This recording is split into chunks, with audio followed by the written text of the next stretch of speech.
അൽഹംദുലില്ലാഹി റബ്ബിൽ ആലമീൻ വസ്സലാത്തു വസ്സലാമു അലാ റസൂലിൽ അമീൻ വഅലാ ആലിഹി വസഹ്ബിഹി അജ്മഈൻ വമൻ ഇത്തബഅഹും ബിഇഹ്സാനിൻ ഇലാ യൗമിദ്ദീൻ അമ്മാ ബഅദ്. അല്ലാഹു സുബ്ഹാനഹു വ തആലയുടെ വജഹ് മാത്രം ഉദ്ദേശിച്ചുകൊണ്ട് സംസാരിക്കുവാനും കേൾക്കുവാനും റബ്ബ് സുബ്ഹാനഹു വ തആല നാം ഓരോരുത്തരെയും സഹായിക്കുമാറാകട്ടെ. നമ്മളിന്നിവിടെ കൂടിയിരിക്കുന്നത്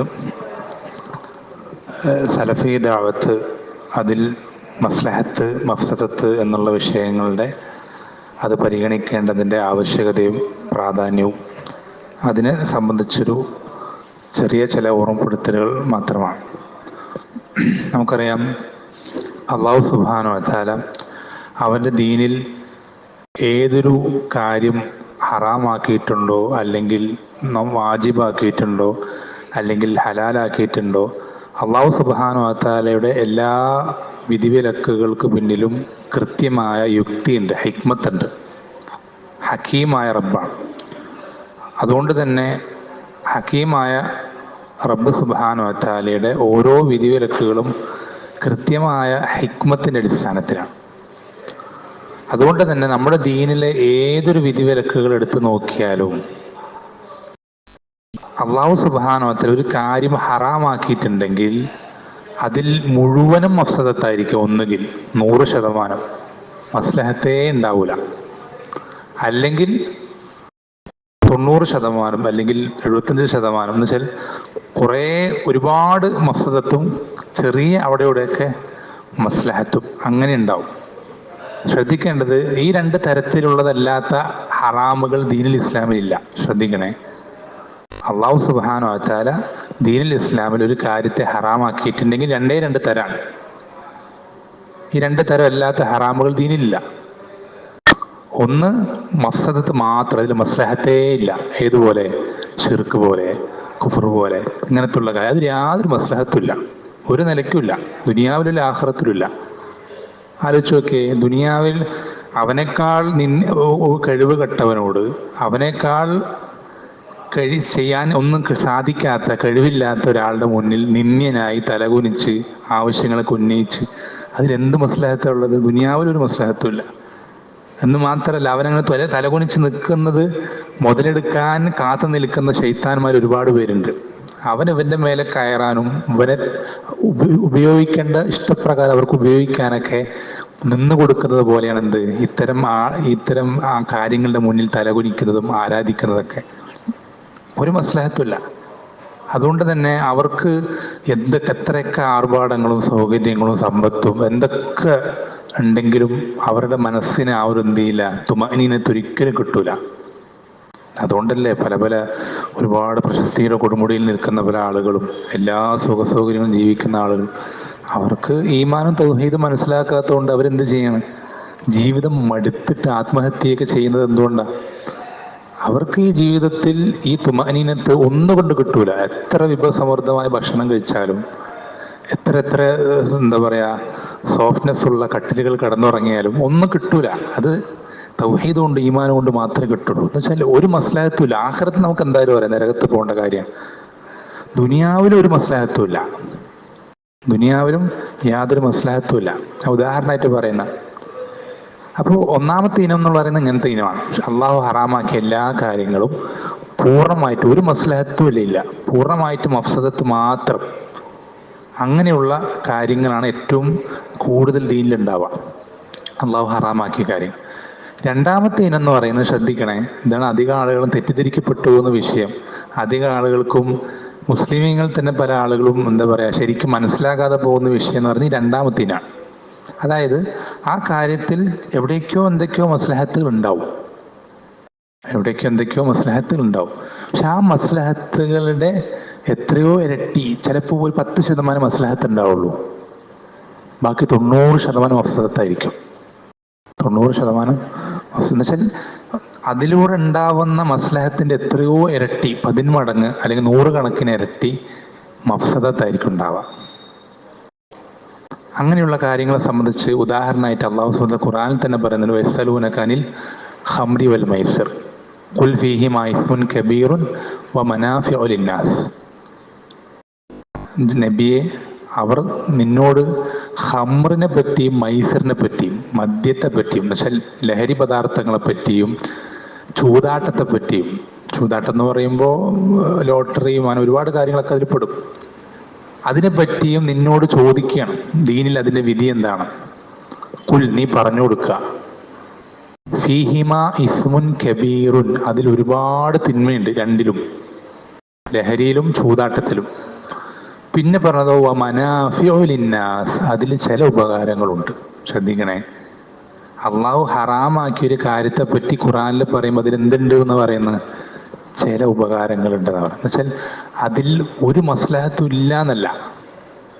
ശ്രദ്ധിക്കണേ, അതിൽ ഒരു മസ്ലഹത്തും ഇല്ല എന്നത് കൊണ്ടല്ല അത് ഹറാമാക്കിയത്, മറിച്ച് ആ കാര്യത്തിലെ മസ്ലഹത്തിനേക്കാൾ എത്രയോ മടങ്ങെന്താ മഫ്സദത്താണ്. അതുകൊണ്ടാണ് എന്ത് ചെയ്തത് അള്ളാഹു സുബ്ഹാനഹു വതആല അതിനെ ഹറാമാക്കിയത്. പക്ഷെ നമ്മൾ ഈ മസ്ലഹത്ത് ഉദ്ദേശിച്ച് അത് ചെയ്യുമ്പോൾ അവിടെ അതുകൊണ്ടുണ്ടാവുന്ന വലിയൊരു മഫ്സദത്ത് ഇപ്പുറത്തുന്നുണ്ട്, അതുകൊണ്ടുണ്ടാകും എന്നുള്ളത് കൊണ്ടാണ് അള്ളാഹു സുബ്ഹാനഹു വതആല അതിനെ ഹറാമാക്കിയത്. ഉദാഹരണത്തിന് മദ്യത്തിൻ്റെ, ലഹരിൻ്റെ വിഷയം തന്നെ എടുക്കാം. മദ്യം പല സ്ഥലങ്ങളിലും, ഇപ്പോൾ കൊടും തണുപ്പുള്ള പല സ്ഥലങ്ങളിലും ശരീരത്തിൻ്റെ ബോഡി ടെമ്പറേച്ചർ നിലനിർത്താനും അതുപോലെ തന്നെ ചില ചികിത്സകളിലും ഇങ്ങനെയുള്ള പല സാഹചര്യങ്ങളിലും മദ്യം പറ്റാതെ അത് ഒഴിവാക്കാൻ കഴിയില്ല എന്ന് പല ആളുകൾ വാദിക്കുന്നുണ്ട്. അത് ശരിയാണെങ്കിൽ തന്നെയും ആ കാരണം പറഞ്ഞിട്ട് എന്ത് ചെയ്യാൻ കഴിയില്ല, മദ്യം ഹലാലാവൂല. ആ കാരണം കൊണ്ട് എന്ത് ചെയ്യില്ല, മദ്യം ഹലാലാവൂല. നമ്മളിപ്പോൾ ശ്രദ്ധിക്കേണ്ട കാര്യമാണ്. പക്ഷെ നമ്മളിപ്പോൾ ഉദാഹരണത്തിന് നമുക്കൊരു കാര്യം ദീനിൽ അല്ലാഹു ഹറാമാക്കി എന്ന് പറയുമ്പോൾ നമ്മളതിൽ എന്തെങ്കിലും നന്മ കാണുന്നുണ്ടെന്ന് വിചാരിക്കുക ആ ഹറാമ് ചെയ്യുന്നതിൽ. അപ്പം ശ്രദ്ധിക്കുക, നമ്മൾക്ക് കാണുന്ന, നമ്മുടെ മുന്നിൽ തെളിയുന്ന മസ്ലഹത്തുണ്ടല്ലോ, അത് ഒരു എന്താ പറയുക, കടലിൻ്റെ മുകളിൽ പൊങ്ങിക്കിടക്കുന്ന മഞ്ഞുമല്ല പോലെയാണെന്ന് വിചാരിച്ചാൽ മതി. കടലിൻ്റെ മുകളിൽ പൊങ്ങിക്കിടക്കുന്ന മഞ്ഞുമല്ല, കടലിൻ്റെ മുകളിലുള്ള ഭാഗം ചെറിയൊരു തുമ്പായിരിക്കും, നമ്മുടെ ആണിൻ്റെ അറ്റം പോലെ ഉണ്ടാവുള്ളൂ, ബാക്കി വലിയൊരു ഭാഗം താഴേക്ക് ഉണ്ടാവും. നമ്മൾ കാണാത്ത മഫ്സദത്ത് അതിൻ്റെ പുറകിൽ വലിയൊരു ഭാഗം ഉണ്ടാവും. പലിശ ഉദാഹരണത്തിന്, പലിശ എന്ന് പറയുന്നത് വളരെ സിമ്പിളായിട്ട് നമുക്ക് പൈസ, നമുക്ക് എന്തെങ്കിലും അത്യാവശ്യങ്ങൾ, വീടിൻ്റെ പണി നടത്താം, കാറിൻ്റെ പണി നടത്താം, ഇങ്ങനെയുള്ള അത്യാവശ്യങ്ങൾക്കൊക്കെ പെട്ടെന്ന് ആരെങ്കിലും പൈസ ചോദിച്ചാൽ, കടം ചോദിച്ചാൽ തരൂല, വലിയൊരു തുക. പെട്ടെന്ന് പൈസ കിട്ടാനുള്ളൊരു മാർഗ്ഗമാണ്. ഒരുപാട് മസ്ലഹത്തുണ്ട്, വീട് നന്നാക്കാം, കാറ് നന്നാക്കാം, മക്കളുടെ വിദ്യാഭ്യാസം, ഇങ്ങനെയൊക്കെ ഒരുപാട് ചിലവുകൾ നടക്കും.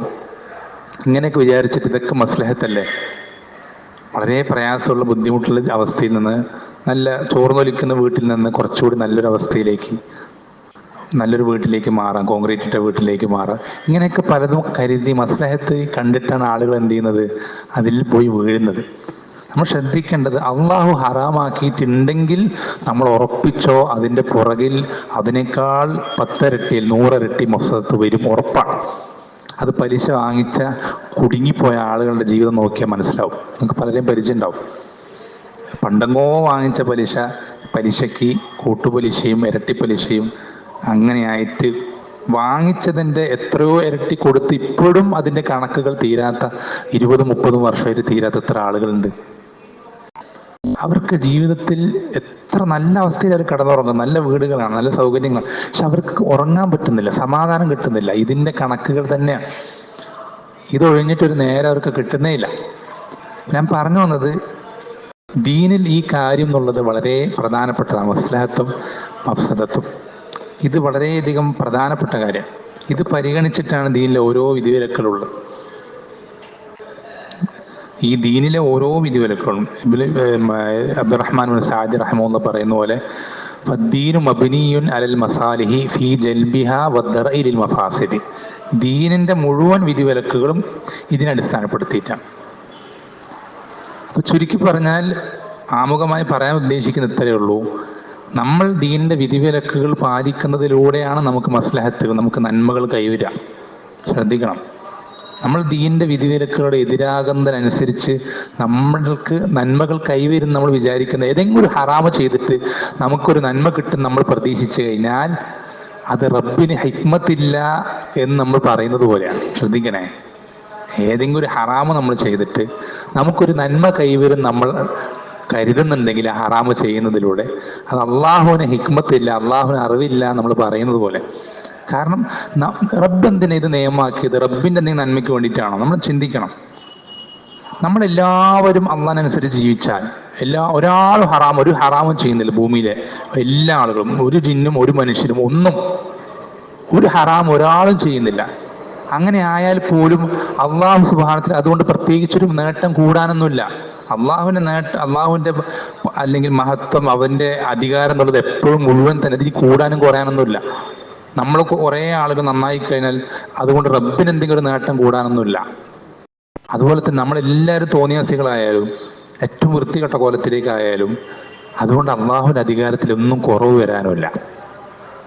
നമ്മുടെ നന്മയ്ക്ക് വേണ്ടിയിട്ടാണ് ഈ ദീന് എന്നുള്ള ബോധ്യം നമുക്ക് വേണം. അള്ളാഹു ഒരു കാര്യം നിയമമാക്കിയിട്ടുണ്ടെങ്കിൽ, വാജിബാക്കിയിട്ടുണ്ടെങ്കിൽ അത് നമുക്ക് വേണ്ടിയിട്ടാണ്. ആ ഒരു ബോധം നമുക്ക് റബ്ബിനെ സംബന്ധിച്ച് വേണ്ടതുണ്ട്. പല ആളുകളും ചിന്തിക്കുന്നത് എന്ന് തന്നെ ചെയ്യണം, എന്നും 5 നേരം നിസ്കരിക്കണം, ഇതൊക്കെ ഇത്ര പ്രയാസമുള്ള കാര്യമാണ്, എന്തിനാ റബ്ബ് നമ്മളങ്ങനെ കഷ്ടപ്പെടുത്തുന്നത് പല ആളുകളും ചിന്തിക്കാറുണ്ട്. മണ്ടത്തരാണ്. റബ്ബിനെ സംബന്ധിച്ച് അറിയാനിട്ടാണ്. സൃഷ്ടികളിൽ നമ്മൾ കാണുന്ന റഹ്മത്തുകളൊക്കെ ഉണ്ടല്ലോ, ഉമ്മമാര് മക്കളോട് കാണിക്കുന്ന റഹ്മത്ത്, തള്ളക്കോഴി കുട്ടികളോട് കാണിക്കുന്ന റഹ്മത്ത്, ഈ റഹ്മത്തുകളൊക്കെ അള്ളാഹു സുബ്ഹാനഹു വതആല അവന്റെ മുഅ്മിനുകൾക്ക് നിശ്ചയിച്ച റഹ്മത്തിന്റെ 1% വരുള്ളൂ ഈ ദുനിയാവിൽ മൊത്തം ചേർത്താൽ. ഒന്ന് ചേർത്ത് നിങ്ങളൊന്ന് ഇമാജിൻ ചെയ്ത് നോക്ക്, സങ്കല്പിച്ച് നോക്ക്. ഈ ദുനിയാവിലുള്ള റഹ്മത്തുകളൊക്കെ നമ്മൾ ആളുകൾ പരസ്പരം കാണിക്കുന്നതും, മാതാപിതാക്കൾ മക്കളോട് കാണിക്കുന്നതും, ബന്ധുമിത്രാദികൾ കാണിക്കുന്നതും, ജന്തുജീവികൾ കാണിക്കുന്നതും, ഇവയൊക്കെ കാണിക്കുന്ന റഹ്മത്ത് ഒന്ന് ചേർത്ത് വെച്ചാൽ ഈ ദുനിയാവിനേക്കാളുണ്ടാവും. ആ ഒരു റഹ്മത്ത് എന്നുള്ളത് അള്ളാഹു സുബ്ഹാനഹു വതആലയുടെ റഹ്മത്തിന്റെ, അവൻ സൃഷ്ടികളോട് ചെയ്യാൻ ഉദ്ദേശിക്കുന്ന റഹ്മത്തിന്റെ 100-1 പോലും വരില്ല. ആഖിറത്തിൽ അവൻ സൃഷ്ടികൾക്ക്, മുഅ്മിനീങ്ങൾക്ക് വേണ്ടി മാറ്റി വെച്ചിരിക്കുകയാണ്. ഇത്രയും റഹ്മത്തുള്ള റബ്ബിനെ നമ്മളെ പ്രയാസപ്പെടുത്തിയിട്ട് എന്താണ്? അങ്ങനെ പ്രയാസപ്പെടുത്തി നമ്മൾ വിചാരിക്കുന്നുണ്ടെങ്കിൽ അത് വലിയൊരു അബദ്ധമാണ്. ഒരിക്കലും അങ്ങനെ റബ്ബ് നമ്മളെ പ്രയാസപ്പെടുത്താനല്ല ഈ വിധിവിലക്കുകൾ നിശ്ചയിച്ചത്.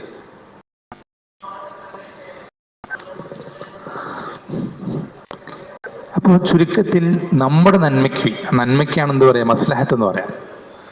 നമ്മുടെ ഗുണം അല്ലെ, ഗുണം എന്ന് പറയാറുണ്ട്, ബെനിഫിറ്റ് എന്ന് പറയാറ് ഇംഗ്ലീഷിൽ. നമ്മുടെ ബെനിഫിറ്റിന്, നമ്മുടെ ഗുണങ്ങൾക്ക്, നമ്മുടെ മസ്ലഹത്തിന് വേണ്ടിയിട്ടാണ് എന്ത് അള്ളാഹു സുബ്ഹാനഹു വതആല ഓരോ കാര്യങ്ങൾ നിയമമാക്കിയിട്ടുള്ളത്. അല്ലാണ്ട് റബ്ബിന്റെ ഗുണത്തിന് വേണ്ടിയിട്ടല്ല. ആ ഒരു അടിസ്ഥാന ബോധ്യം നമുക്ക് വേണ്ടതുണ്ട്. ഓരോ കാര്യം നമ്മുടെ ജീവിതത്തിൽ നമുക്കൊരു കാര്യം റബ്ബ് നിർബന്ധമാക്കിയിട്ടുണ്ടെന്ന് വിചാരിക്കുക, അത് നമ്മൾക്ക് ഒഴിച്ചുകൂടാൻ പറ്റാത്ത കാര്യം, നമുക്കതില്ലാതെ നമുക്ക് കഴിയൂല. അങ്ങനത്തെ ഒരു കാര്യം ആയതുകൊണ്ട് റബ്ബ് നമുക്ക് നിർബന്ധമാക്കുന്നത്, റബ്ബിന്റെ ആവശ്യത്തിന് വേണ്ടിയിട്ടല്ല.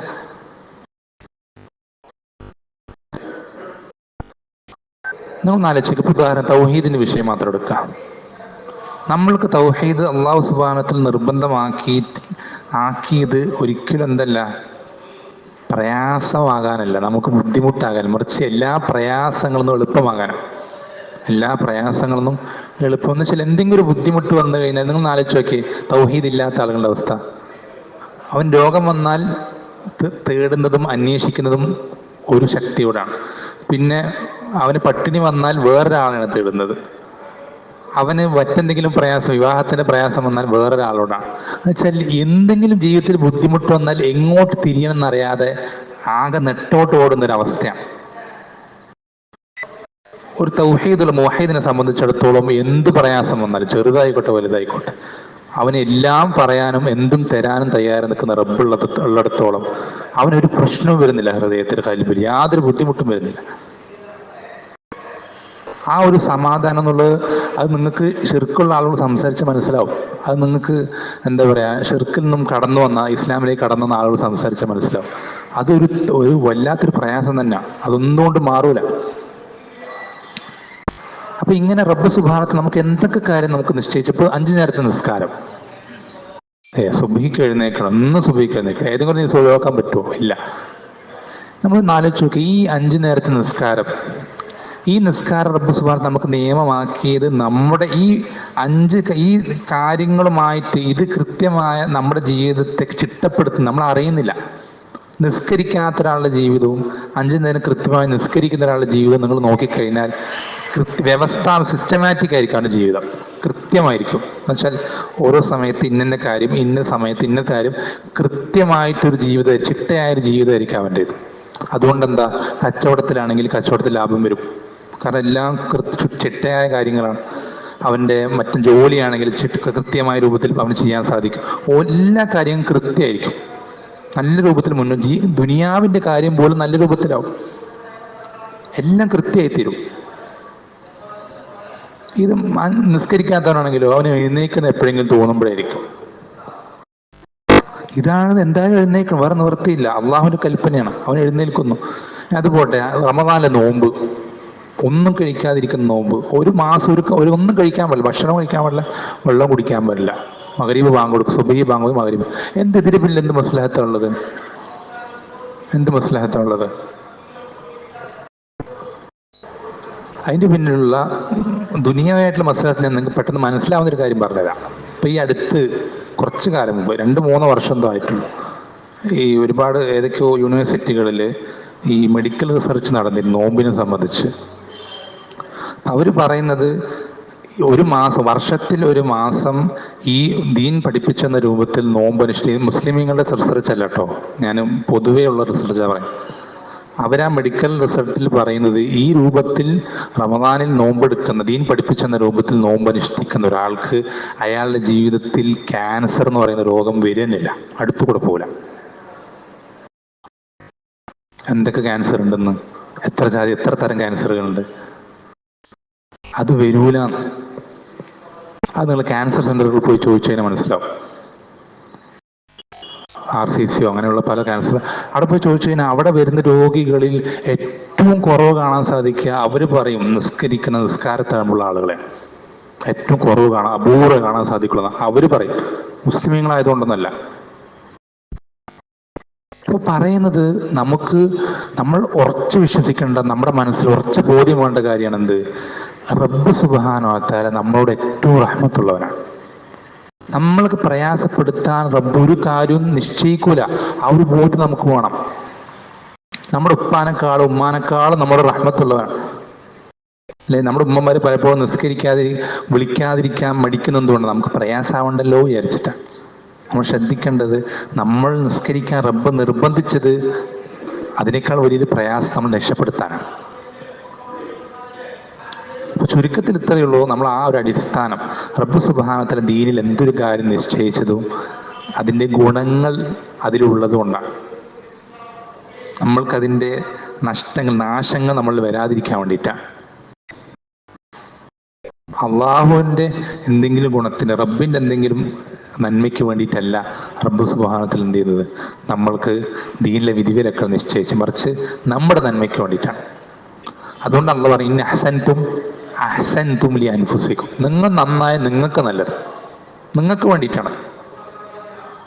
നിങ്ങൾ നന്നായി നിങ്ങൾക്ക് വേണ്ടിയിട്ടാണത്. വൈൻ അസഅ്തും ഫലഹ, നിങ്ങൾ മോശമായി കഴിഞ്ഞാലും അതിൻ്റെ ഉപദ്രവം, അതിൻ്റെ കേടും നിങ്ങൾക്ക് തന്നെയാണ്, റബ്ബിനൊന്നും ബാധിക്കാനില്ല.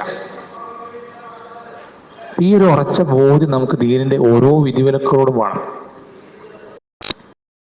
അത് ദീനിന്റെ വിധിവിലക്കുകൾ മാത്രം, റബ്ബിന്റെ ഓരോ തീരുമാനവും അങ്ങനത്തെ. റബ്ബ് ഹക്കീമാണ്. ചിലപ്പോൾ നമ്മുടെ ജീവിതത്തിൽ വലിയൊരു പ്രയാസം വരും, നമ്മളതിൽ ഒരു മസ്ലഹത്ത്, നമ്മളൊരു ഗുണം അതിൽ കാണുന്നുണ്ടാവില്ല, പക്ഷെ അതിൻ്റെ പിന്നിൽ ഒരുപാട് വലിയ മസ്ലഹത്ത്. ഉദാഹരണം നമുക്കൊക്കെ മനസ്സിലാവുന്നൊരു സംഭവമാണ് എന്ത്, ഹുദൈബിയ സന്ധി. ശ്രദ്ധിക്കണേ, കേട്ടിട്ടുണ്ടാവും നമ്മൾ ചരിത്രത്തിൽ. ഹുദൈബിയ സന്ധിയിൽ എന്താ നടക്കുന്നത് നിങ്ങൾക്ക് അറിയോ? ആ സന്ധി എന്തായിരുന്നു അറിയോ? ആ കരാറ്, ആ ഒരു ഉടമ്പടിയാണ്. മദീനയിലെ മുസ്ലിമീങ്ങളും മക്കയിലെ മുശ്രിക്കീങ്ങളും തമ്മിലുള്ള ഒരു കരാറാണ്. ആ കരാറിൽ കുറച്ച് കാര്യങ്ങൾ പ്രധാനപ്പെട്ടതുണ്ട്. അതിൽ 1-2 കാര്യങ്ങൾ ഞാൻ പറഞ്ഞു കഴിഞ്ഞാൽ നിങ്ങൾക്ക് അതിൻ്റെ ഈ പറയുന്ന വിഷയത്തിന്റെ ഗൗരവം മനസ്സിലാവും. നബി സല്ലല്ലാഹു അലൈഹി വസല്ലമ സമ്മതിച്ച ഈ കരാറ്, ആ കരാറിലെ ഒരു ഉടമ്പടി, ഒരു നിയമം എന്നുള്ളത് എന്താണെന്ന് വെച്ചാൽ, മക്കയിൽ നിന്ന് ഏതെങ്കിലും ഒരാൾ മുസ്ലിം ആയിക്കൊണ്ട് മദീനത്ത് വന്നു കഴിഞ്ഞാൽ എന്ത് ചെയ്യണം? തിരിച്ചയക്കണം, നിർബന്ധമാണ്. എന്നുവെച്ചാൽ മദീനത്ത് നിർത്താൻ പാടില്ല, ഇവിടെ നിന്ന് എന്ത് ചെയ്യണം? തിരിച്ച് പറഞ്ഞു വിടണം. ഇതിലെന്ത് മസ്ലഹത്താ ഉള്ളത്? ആലോചിച്ച് നോക്കട്ടെ. അവര് മുശ്രിക്കീങ്ങളാണ്. അവൻ കൊല്ലുമെന്നായപ്പോഴാണ് അവിടെ നിന്ന് ഹിജറ ചെയ്ത് ഇവിടെ വന്ന് നിന്നത്. അവര് പറയുന്ന പിന്നെ അനുസരിക്കേണ്ട കാര്യം എന്താ? അവരോട് ഉടമ്പടി വെക്കേണ്ട കാര്യം എന്താ? എന്താ കാര്യം? പക്ഷെ മസ്ലഹത്തുള്ളതുകൊണ്ടാണ്. നമ്മുടെ ദീൻ എന്നുള്ളത് വികാരങ്ങൾ കൊണ്ട് ആവേശത്തിന്റെ പുറത്ത് ചാടിക്കയറി ചെയ്യുന്ന കാര്യമല്ല. മസ്ലഹത്തുകൾ നോക്കണം. അതുപോലെ തന്നെ പിന്നൊരു നിയമം എന്താ? ഇവിടെ മദീനത്തുനിന്ന് ശ്രദ്ധിക്കണം. അടുത്ത നിയമം ശ്രദ്ധിക്കണേ. ഒന്നാമത്തെ നിയമം നമ്മൾ പറഞ്ഞെന്താ? മക്കത്തുനിന്ന് ഇസ്ലാം സ്വീകരിച്ച ആരെങ്കിലും മദീനത്ത് വന്നു കഴിഞ്ഞാൽ തിരിച്ചയക്കണം. രണ്ടാമത്തെ നിയമം എന്തെന്ന് അറിയോ? മദീനത്ത് നിന്ന് ആരെങ്കിലും ഇസ്ലാം ഉപേക്ഷിച്ചിട്ട് മക്കത്ത് പോയി കഴിഞ്ഞാൽ അവനെ പിന്നെ ചോദിക്കാൻ പാടില്ല, തിരിച്ചാവശ്യപ്പെടാൻ പാടില്ല.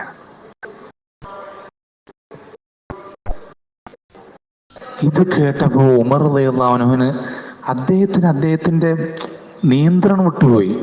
അള്ളാഹുവിന്റെ റസൂലെ, നമ്മൾ ഹക്കിലല്ലയോ, അവർ ബാത്തിലല്ലേ, പിന്നെന്തിനാ ഇങ്ങനത്തെ ഒരു നിന്ദ്യതയുടെ ഒരു നിയമം നമ്മൾ എന്തിനാണ് ഒപ്പിടുന്നത് റസൂലെ എന്ന് ചോദിച്ചുകൊണ്ടേ, റസൂലിനോട് അങ്ങനെ ചോദിച്ചുകൊണ്ടേയിരിക്കും. അങ്ങനെ ചോദിക്കാൻ പാടില്ല. കുറെ വട്ടം പറഞ്ഞപ്പോ നബി സ്വല്ലല്ലാഹു അലൈഹി വസല്ലം പറഞ്ഞു, ഞാൻ അള്ളാന്റെ റസൂലാണ്. എന്ന് വെച്ചാൽ ഞാൻ എൻ്റെ സ്വന്തം തീരുമാനപ്രകാരം ചെയ്യുന്നതല്ല, ഞാൻ അള്ളാഹുവിന്റെ റസൂലാണ് പറഞ്ഞു. അപ്പോഴും മൂപ്പർക്ക് സമാധാനാവുന്നില്ല. മൂപ്പരിങ്ങനെ പറഞ്ഞു നബി സ്വല്ലല്ലാഹു അലൈഹി വസല്ലം പ്രതികരണം ഇല്ലാതായപ്പോ അബൂബക്കറിന്റെ അടുത്തേക്ക് പോയി. അബൂബക്കർ പറഞ്ഞു, മുണ്ടരുത്, ഇത് അള്ളാന്റെ റസൂൽ, മുഹമ്മദ് അല്ല, അള്ളാന്റെ റസൂലാണെന്ന് പറഞ്ഞു. അങ്ങനെ പറഞ്ഞ് അബൂബക്കറിന്റെ ശാസനം കൊണ്ടാണ് മിണ്ടാതിരിക്കുന്നത്. അതുവരെയും ഉമർ റളിയല്ലാഹു അൻഹു ഇതെന്ത് ഇങ്ങനത്തെ ഒരു നിയമം. കാരണം അള്ളാഹുവിന്റെ നിയമം നമുക്ക് പ്രത്യക്ഷത്തിൽ മനസ്സിലായില്ല എന്ന് വെക്കുക. പക്ഷേ അള്ളാഹുവിന്റെ നിയമമാണെന്നുള്ള ബോധം നമുക്ക് വേണം. റബ്ബ് അങ്ങനെ വെറുതെ ഒരു കാര്യം തീരുമാനിക്കൂല. എന്തുണ്ടായതെന്നറിയോ? ഹുദൈബിയ സന്ധി കൊണ്ട് എന്തുണ്ടായത്? മക്കത്തുനിന്ന് പലരും ഇസ്ലാം സ്വീകരിച്ചു വരും. ഇവരിനെ ഇവിടെ നിന്ന് എന്ത് ചെയ്യും? ഉടമ്പടി പ്രകാരം, ഉടമ്പടി പറഞ്ഞാൽ പാലിക്കണം, അത് മുസ്ലിമീങ്ങളുടെ ബാധ്യതയാണ്. മുസ്ലിമീങ്ങൾ സത്യസന്ധ അമാനത്തുള്ളവരാണ്. ഉടമ്പടി പറഞ്ഞ് വെറുതെ ഉടമ്പടി വെക്കുന്നല്ല. അങ്ങനെ ഇവര് പറഞ്ഞയക്കൂ. ഈ പറഞ്ഞയച്ചാൽ അവിടെ പോവില്ല, മക്കത്ത് പോവില്ല. ഇവര് മദീനത്തിന്റെ മക്കത്തിന്റെ ഇടയിൽ വേറൊരു സ്ഥലത്ത് വേറൊരു റൂട്ടിൽ അവര് ഒരു താവളം പോലെ അവിടെ താമസിക്കാൻ തുടങ്ങും. അങ്ങനെ കുറെ പേര് ഇസ്ലാം വന്ന് ഇവരൊക്കെ തിരിച്ചയച്ച് ഇവരൊക്കെ മക്കയിൽ നിന്ന് വിട്ടുകയും ചെയ്തു, മദീനത്ത് നിന്നുമില്ല. ഇവരൊക്കെ ഈ താവളത്തിലായി. അവസാനം ഇവരൊരു വലിയ സംഘമായി. ഇവരെന്നിട്ട് എന്ത് ചെയ്യാൻ തുടങ്ങി? മക്കയിൽ നിന്ന് പോകുന്ന യാത്രാ സംഘങ്ങൾ, കച്ചവട സംഘങ്ങൾ ഇവരെയൊക്കെ ആക്രമിക്കാനും അവരുടെ സമ്പത്തൊക്കെ എടുക്കാനൊക്കെ തുടങ്ങിയപ്പോൾ അങ്ങനെയാണ് എന്ത് സംഭവിച്ചത്? നിങ്ങൾ ചുരുക്കത്തിൽ, വലിയൊരു സംഭവമാണ്, വലിയൊരു ശൃംഖലയാണ്. ചുരുക്കത്തിൽ ഹുദൈബിയ സന്ധി കൊണ്ടാണ് എന്തുണ്ടായത്? മക്കം ഫതഹ് ഉണ്ടായത്. ശ്രദ്ധിക്കണേ, ഹുദൈബിയ സന്ധി കാരണത്താൽ എന്ത് സംഭവിച്ചത്? അത് നടക്കുന്ന സംഭവത്തിൽ മൊത്തം അതിൽ ഒരു നന്മയില്ല എന്നാണ് ആളുകൾ മനസ്സിലാക്കിയത്. പക്ഷെ അതുകൊണ്ടാണ് എന്തുണ്ടായത്? മക്കം ഫത്ത്. ഏതൊരു നാട്ടിൽ നിന്നാണോ ഓടി പീഡിപ്പിച്ചപ്പെട്ട് അവിടെ നിന്ന് ഇറങ്ങിപ്പോരേണ്ടി വന്നത്, നിർബന്ധിതനായത്, അതേ നാട് പിടിച്ചടക്കപ്പെടുന്നത് ഈ ഒരു സന്ധിയിലൂടെയാണ്. അപ്പോൾ ചുരുക്കത്തിൽ നമ്മൾ ശ്രദ്ധിക്കേണ്ടത് ഇത്രയേ ഉള്ളൂ. നമുക്ക് പ്രത്യക്ഷത്തിൽ ഒരു കാര്യത്തിന് നന്മ മനസ്സിലായിട്ടില്ല എന്ന് വിചാരിക്കുക, അതിലെന്തെങ്കിലും ഗുണം ദീനിന്റെ വിഷയത്തിൽ മനസ്സിലായിട്ടില്ല എന്ന് വിചാരിക്കുക. നമ്മുടെ മനസ്സിൽ ഉറച്ച യഖീന് വേണം, ഇത് റബ്ബിന്റെ തീരുമാനമാണ്, റബ്ബിന്റെ വിധിയാണെങ്കിൽ അതിൽ ഉറപ്പായും നന്മയുണ്ടാവും. നമ്മൾക്കത് മനസ്സിലായിട്ടില്ലെങ്കിലും ശരി, അതിൽ ഉറപ്പായതിൽ നന്മയുണ്ടാവും. ഈ ഒരു ബോധ്യം നമുക്ക് വേണം. അത് ദീന്റെ വിധിവിലക്കുകൾ മാത്രമല്ല, അള്ളാഹു സുബ്ഹാനഹു വ തആല നമുക്ക് ഖദറാക്കുന്ന വിഷയങ്ങൾ പോലും അങ്ങനെ തന്നെ. അള്ളാഹു നമുക്ക് ഖദറാക്കുന്ന വിഷയങ്ങൾ പോലും അങ്ങനെ തന്നെയാണ്. ഇപ്പൊ ഉദാഹരണത്തിന് ഒരു ഉദാഹരണം മാത്രം പറയാം. നമ്മൾ സൂറത്തുൽ കഹ്ഫില് മൂസ അലൈഹിസ്സലാം ഇൽമു പഠിക്കാൻ വേണ്ടി ഖിദർ അലൈഹിസ്സലാമിന്റെ അടുക്കലേക്ക് പോകുന്ന സംഭവം പറയുന്നുണ്ട്. അപ്പൊ പോകാൻ സമ്മതിച്ച് അവർ തമ്മിൽ കരാറിലാവുമ്പോൾ അവർ പറയുന്ന കാര്യം എന്താണെന്ന് വെച്ചാൽ ഒറ്റ നിബന്ധന വെക്കുന്നുള്ളൂ. എന്താണ്? ഞാൻ ചെയ്യുന്ന കാര്യങ്ങളുടെ ഹിക്മത്ത്, അതിന് പിന്നിലുള്ള യുക്തി ഞാൻ പറഞ്ഞു വരുന്നവരെ എന്നോട് എന്ത് ചെയ്യരുത്, ചോദിക്കരുത്. പക്ഷെ ഞാൻ കുറച്ചുകൂടി പിന്നീട് പറഞ്ഞു തരും. ഞാൻ പിന്നീട് അറിയിച്ചു തരുന്നത് വരെ എന്നോട് എന്ത് ചെയ്തു, അതിനെപ്പറ്റി അങ്ങനെ ചെയ്തെന്ന് ചോദിക്കരുത് എന്നൊരു നിബന്ധന മാത്രമേ വെച്ചുള്ളൂ. ഇത് വെച്ചിട്ട് എന്ത് ചെയ്യണം? മൂസ അലൈഹി ഇസ്ലാം ആണെങ്കിൽ എന്താ പറയാ, പെട്ടെന്ന് ദേഷ്യം വരുന്ന പ്രകൃതാണ്, പെട്ടെന്ന് പ്രതികരിക്കുന്ന പ്രകൃതാണ്. മൂസ അലൈഹി ഇസ്ലാം ഇദ്ദേഹത്തിന്റെ കൂടെ കയറി ആദ്യം ഒരു കപ്പലിനടുത്തേക്ക് എത്തി, ഒരു തുറമുഖത്തേക്ക് എത്തി. നമുക്കറിയാം സംഭവം, നമ്മൾ വായിച്ചിട്ടുള്ള. കപ്പലിൽ പലരും കയറ്റാൻ നോക്കും, ആരും കയറ്റാൻ സമ്മതിക്കൂല. അവസാനം ഒരു കുറച്ച് നല്ല ആളുകളായ ആളുകൾ, സ്വാലിഹ്യങ്ങളായ നല്ല വ്യക്തികൾ, അവരുടെ കപ്പലിൽ അവരെന്ത് ചെയ്യും, കയറ്റും. കയറ്റി മുന്നോട്ട് പോകും. കുറച്ച് പോകുമ്പോൾ ആരും കാണാതിരുന്നിട്ട് ഖിദർ അലൈഹി സ്വലാം എന്ത് ചെയ്യാണ്, കപ്പലിലൊരു മൂലക്കിരുന്ന് ഓട്ടയാക്കുകയാണ്. കപ്പലിലൊരു മൂലക്കിരുന്ന് ദോരമാക്കുകയാണ്. കപ്പലിലൊരു മൂലക്കിരുന്ന് ദോരമാക്കിയാൽ ആ ദോരം മാത്രമാണ് മുങ്ങുക, ആ ഭാഗം മാത്രമാണ് മുങ്ങുക, അല്ല കപ്പൽ മുഴുവൻ മുങ്ങും. ഇത് ദോരമാക്കുന്നത് കണ്ടിട്ട് മൂസാ അലൈഹി സ്വലാം ചോദിക്കും, എന്താ നിങ്ങൾ കാട്ടുന്നത്, നിങ്ങളെന്ത് ചെയ്യുന്നത്, ഇത്ര നല്ല ആളുകൾ നമ്മളെ കപ്പലിൽ കയറ്റിയിട്ട് നിങ്ങൾ അവരെ കപ്പൽ കേടുവരുത്തണം എന്ന് ചോദിച്ചത്. അപ്പോൾ തിരിച്ചെന്താ പറഞ്ഞ്, നമ്മൾ ആദ്യം പറഞ്ഞൊരു കരാറുണ്ട്. എന്താ, ഞാൻ ചെയ്യുന്നൊരു കാര്യം ഞാൻ അതിൻ്റെ കാരണം പറഞ്ഞു തരുന്നവരെ എന്നോട് അതിനെപ്പറ്റി ചോദിക്കരുത്. മൂസാ അലൈഹി സ്വലാം അപ്പോഴാണ് ഓർമ്മ വരുന്നത്, പെട്ടെന്ന് ദേഷ്യത്തിൽ പറഞ്ഞു പോയതാ. മൂസാ അലൈഹി ഇനി ചോദിക്കൂലെന്ന് പറഞ്ഞു, ഇനി ചോദിക്കൂലെന്ന്. ഈ സംഭവം നമ്മൾ ശ്രദ്ധിക്കേണ്ടത്, അവസാനത്തിന്റെ കാരണം പറഞ്ഞു കൊടുക്കുന്നുണ്ട്. എന്ത് കപ്പൽ കഴുത്തിൽ എന്ത് മസ്ലഹത്തുള്ളത്, എന്ത് മസ്ലഹ. പക്ഷെ ഇത് അള്ളാഹുവിന്റെ നബിയാണ്. വലൈക്കും അസ്സലാം. ശ്രദ്ധിക്കണേ, വലൈക്കും അസ്സലാം. ഇത് ചെയ്യുന്നതാരാ, സാധാരണ ഒരു മനുഷ്യനാണോ? അല്ല, അള്ളാഹുവിന്റെ നബിയാണ് ചെയ്യുന്നത്. അപ്പൊ വെറുതെ സ്വയം ഇഷ്ടപ്രകാരം ചെയ്യുന്നതല്ല, അള്ളാഹുവിന്റെ കൽപ്പന പ്രകാരം ചെയ്യുന്ന. അള്ളാഹുവിന്റെ കൽപ്പന പ്രകാരം അള്ളാഹു ഒരു കാര്യം കൽപ്പിച്ചാൽ അത് ഉറച്ചു വിശ്വസിച്ചോ കണ്ണടച്ച് വിശ്വസിച്ചോ അതിൽ മസ്ലഹത്ത് ഉറപ്പാണ്. നമുക്കത് മനസ്സിലായിട്ടില്ലെങ്കിൽ പോലും, ഇപ്പം മനസ്സിലായിട്ട് പിന്നീട് മനസ്സിലാവും. ഇവിടെ എന്താ സംഭവിച്ചെന്ന് അറിയോ, ഈ കപ്പലിന്റെ വിഷയത്തില്? ഈ കപ്പല് തകരാറിലായി, അതിൽ വെള്ളം കയറുന്നത് മനസ്സിലായി. ഇവർ തുടങ്ങിയിട്ടുള്ളൂ യാത്ര, വെള്ളം കയറുന്നിട്ട് മനസ്സിലായി. ഉടനെ എന്ത് ചെയ്തു, കപ്പൽ തീരത്തേക്ക് അടുപ്പിച്ചു. അതുകൊണ്ട് എന്തുണ്ടായത്, ഇവിടെ നിന്ന് പോകുന്ന കപ്പലുകളെ പിടിച്ചെടുക്കുന്ന ഒരു കടൽ കൊള്ളക്കാരെന്നൊക്കെ പറയാം, അങ്ങനത്തെ ഒരാൾ അവിടെ എന്ത് ചെയ്യുന്നുണ്ട്, കുറച്ചപ്പുറത്ത് നിൽക്കുന്നുണ്ട്. ഇവർക്കറിയില്ല. ഇവർ നല്ല ആളുകളാണ്, അവരുടെ ഉപജീവനത്തിന് വേണ്ടിയിട്ടാണ് കടലിലേക്ക് പോകുന്നത്, സ്വാലിഹീങ്ങളായിട്ടുള്ള ആളുകളാണ്.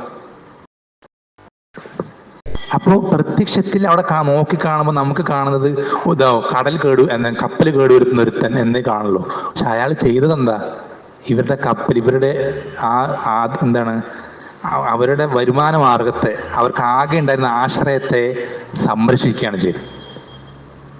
ഇവർ ഓട്ടയായില്ലെങ്കിൽ അയാളുടെ പിടിയിൽപ്പെടും, അയാളെ കപ്പൽ പിടിച്ചെടുക്കും, ചിലപ്പോൾ ഇവരെ കൊന്നുകളയൊക്കെ ചെയ്യും. ഇതുപോലെയാണ് റബ്ബിന്റെ ഓരോ തീരുമാനങ്ങളും.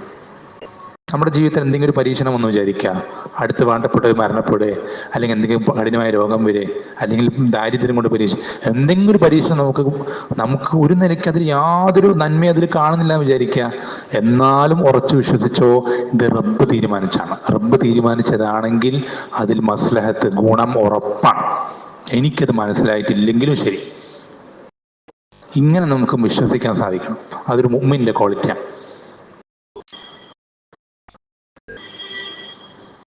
ഇങ്ങനെ വിശ്വസിക്കാൻ സാധിക്കുന്ന ഒരു മുഅ്മിനിന്റെ ക്വാളിറ്റിയാണ്. എല്ലാ കാര്യത്തിലും അങ്ങനെ തന്നെ. അപ്പോ ഈ വിഷയം ഇത് ആമുഖമായിട്ട് ഇത്രയും വിശദീകരിക്കാൻ കാരണം ഇത് ദീനിന്റെ അടിസ്ഥാനം. മസ്ലഹത്ത് മഫ്സദത്ത് എന്ന് വെച്ചാൽ ഗുണങ്ങൾ, ബെനിഫിറ്റുകളും കാര്യങ്ങളൊക്കെ നോക്കുക എന്നുള്ളത് ദീനിന്റെ മസ്ലഹത്ത്, ദീനിന്റെ അടിസ്ഥാനമാണ്. ദീനിന്റെ അടിസ്ഥാനമാണ്. ഈ ഒരു അടിസ്ഥാനം എന്നുള്ളത് നമ്മൾ എന്ത് ചെയ്യണം, എന്തിനും ശ്രദ്ധിക്കണം. വിഷയം എന്താ, സലഫി ദാവത്ത് എന്നുള്ളതാണ്. നമ്മുടെ ദാവത്തിന്റെ വിഷയത്തിലും ഇതെന്ത് ചെയ്യണം, ശ്രദ്ധിക്കണം. ദാവത്തിന്റെ വിഷയത്തിലും ഈ ഒരു അടിസ്ഥാനം ശ്രദ്ധിക്കണം. എങ്ങനെയാണ് ഈ ശ്രദ്ധിക്കുന്നത്? ഞാൻ കുറച്ച് ഉദാഹരണങ്ങൾ പറഞ്ഞാൽ മനസ്സിലാവും. കുറച്ച് ഉദാഹരണങ്ങൾ പറഞ്ഞാൽ നമുക്ക് മനസ്സിലാവും.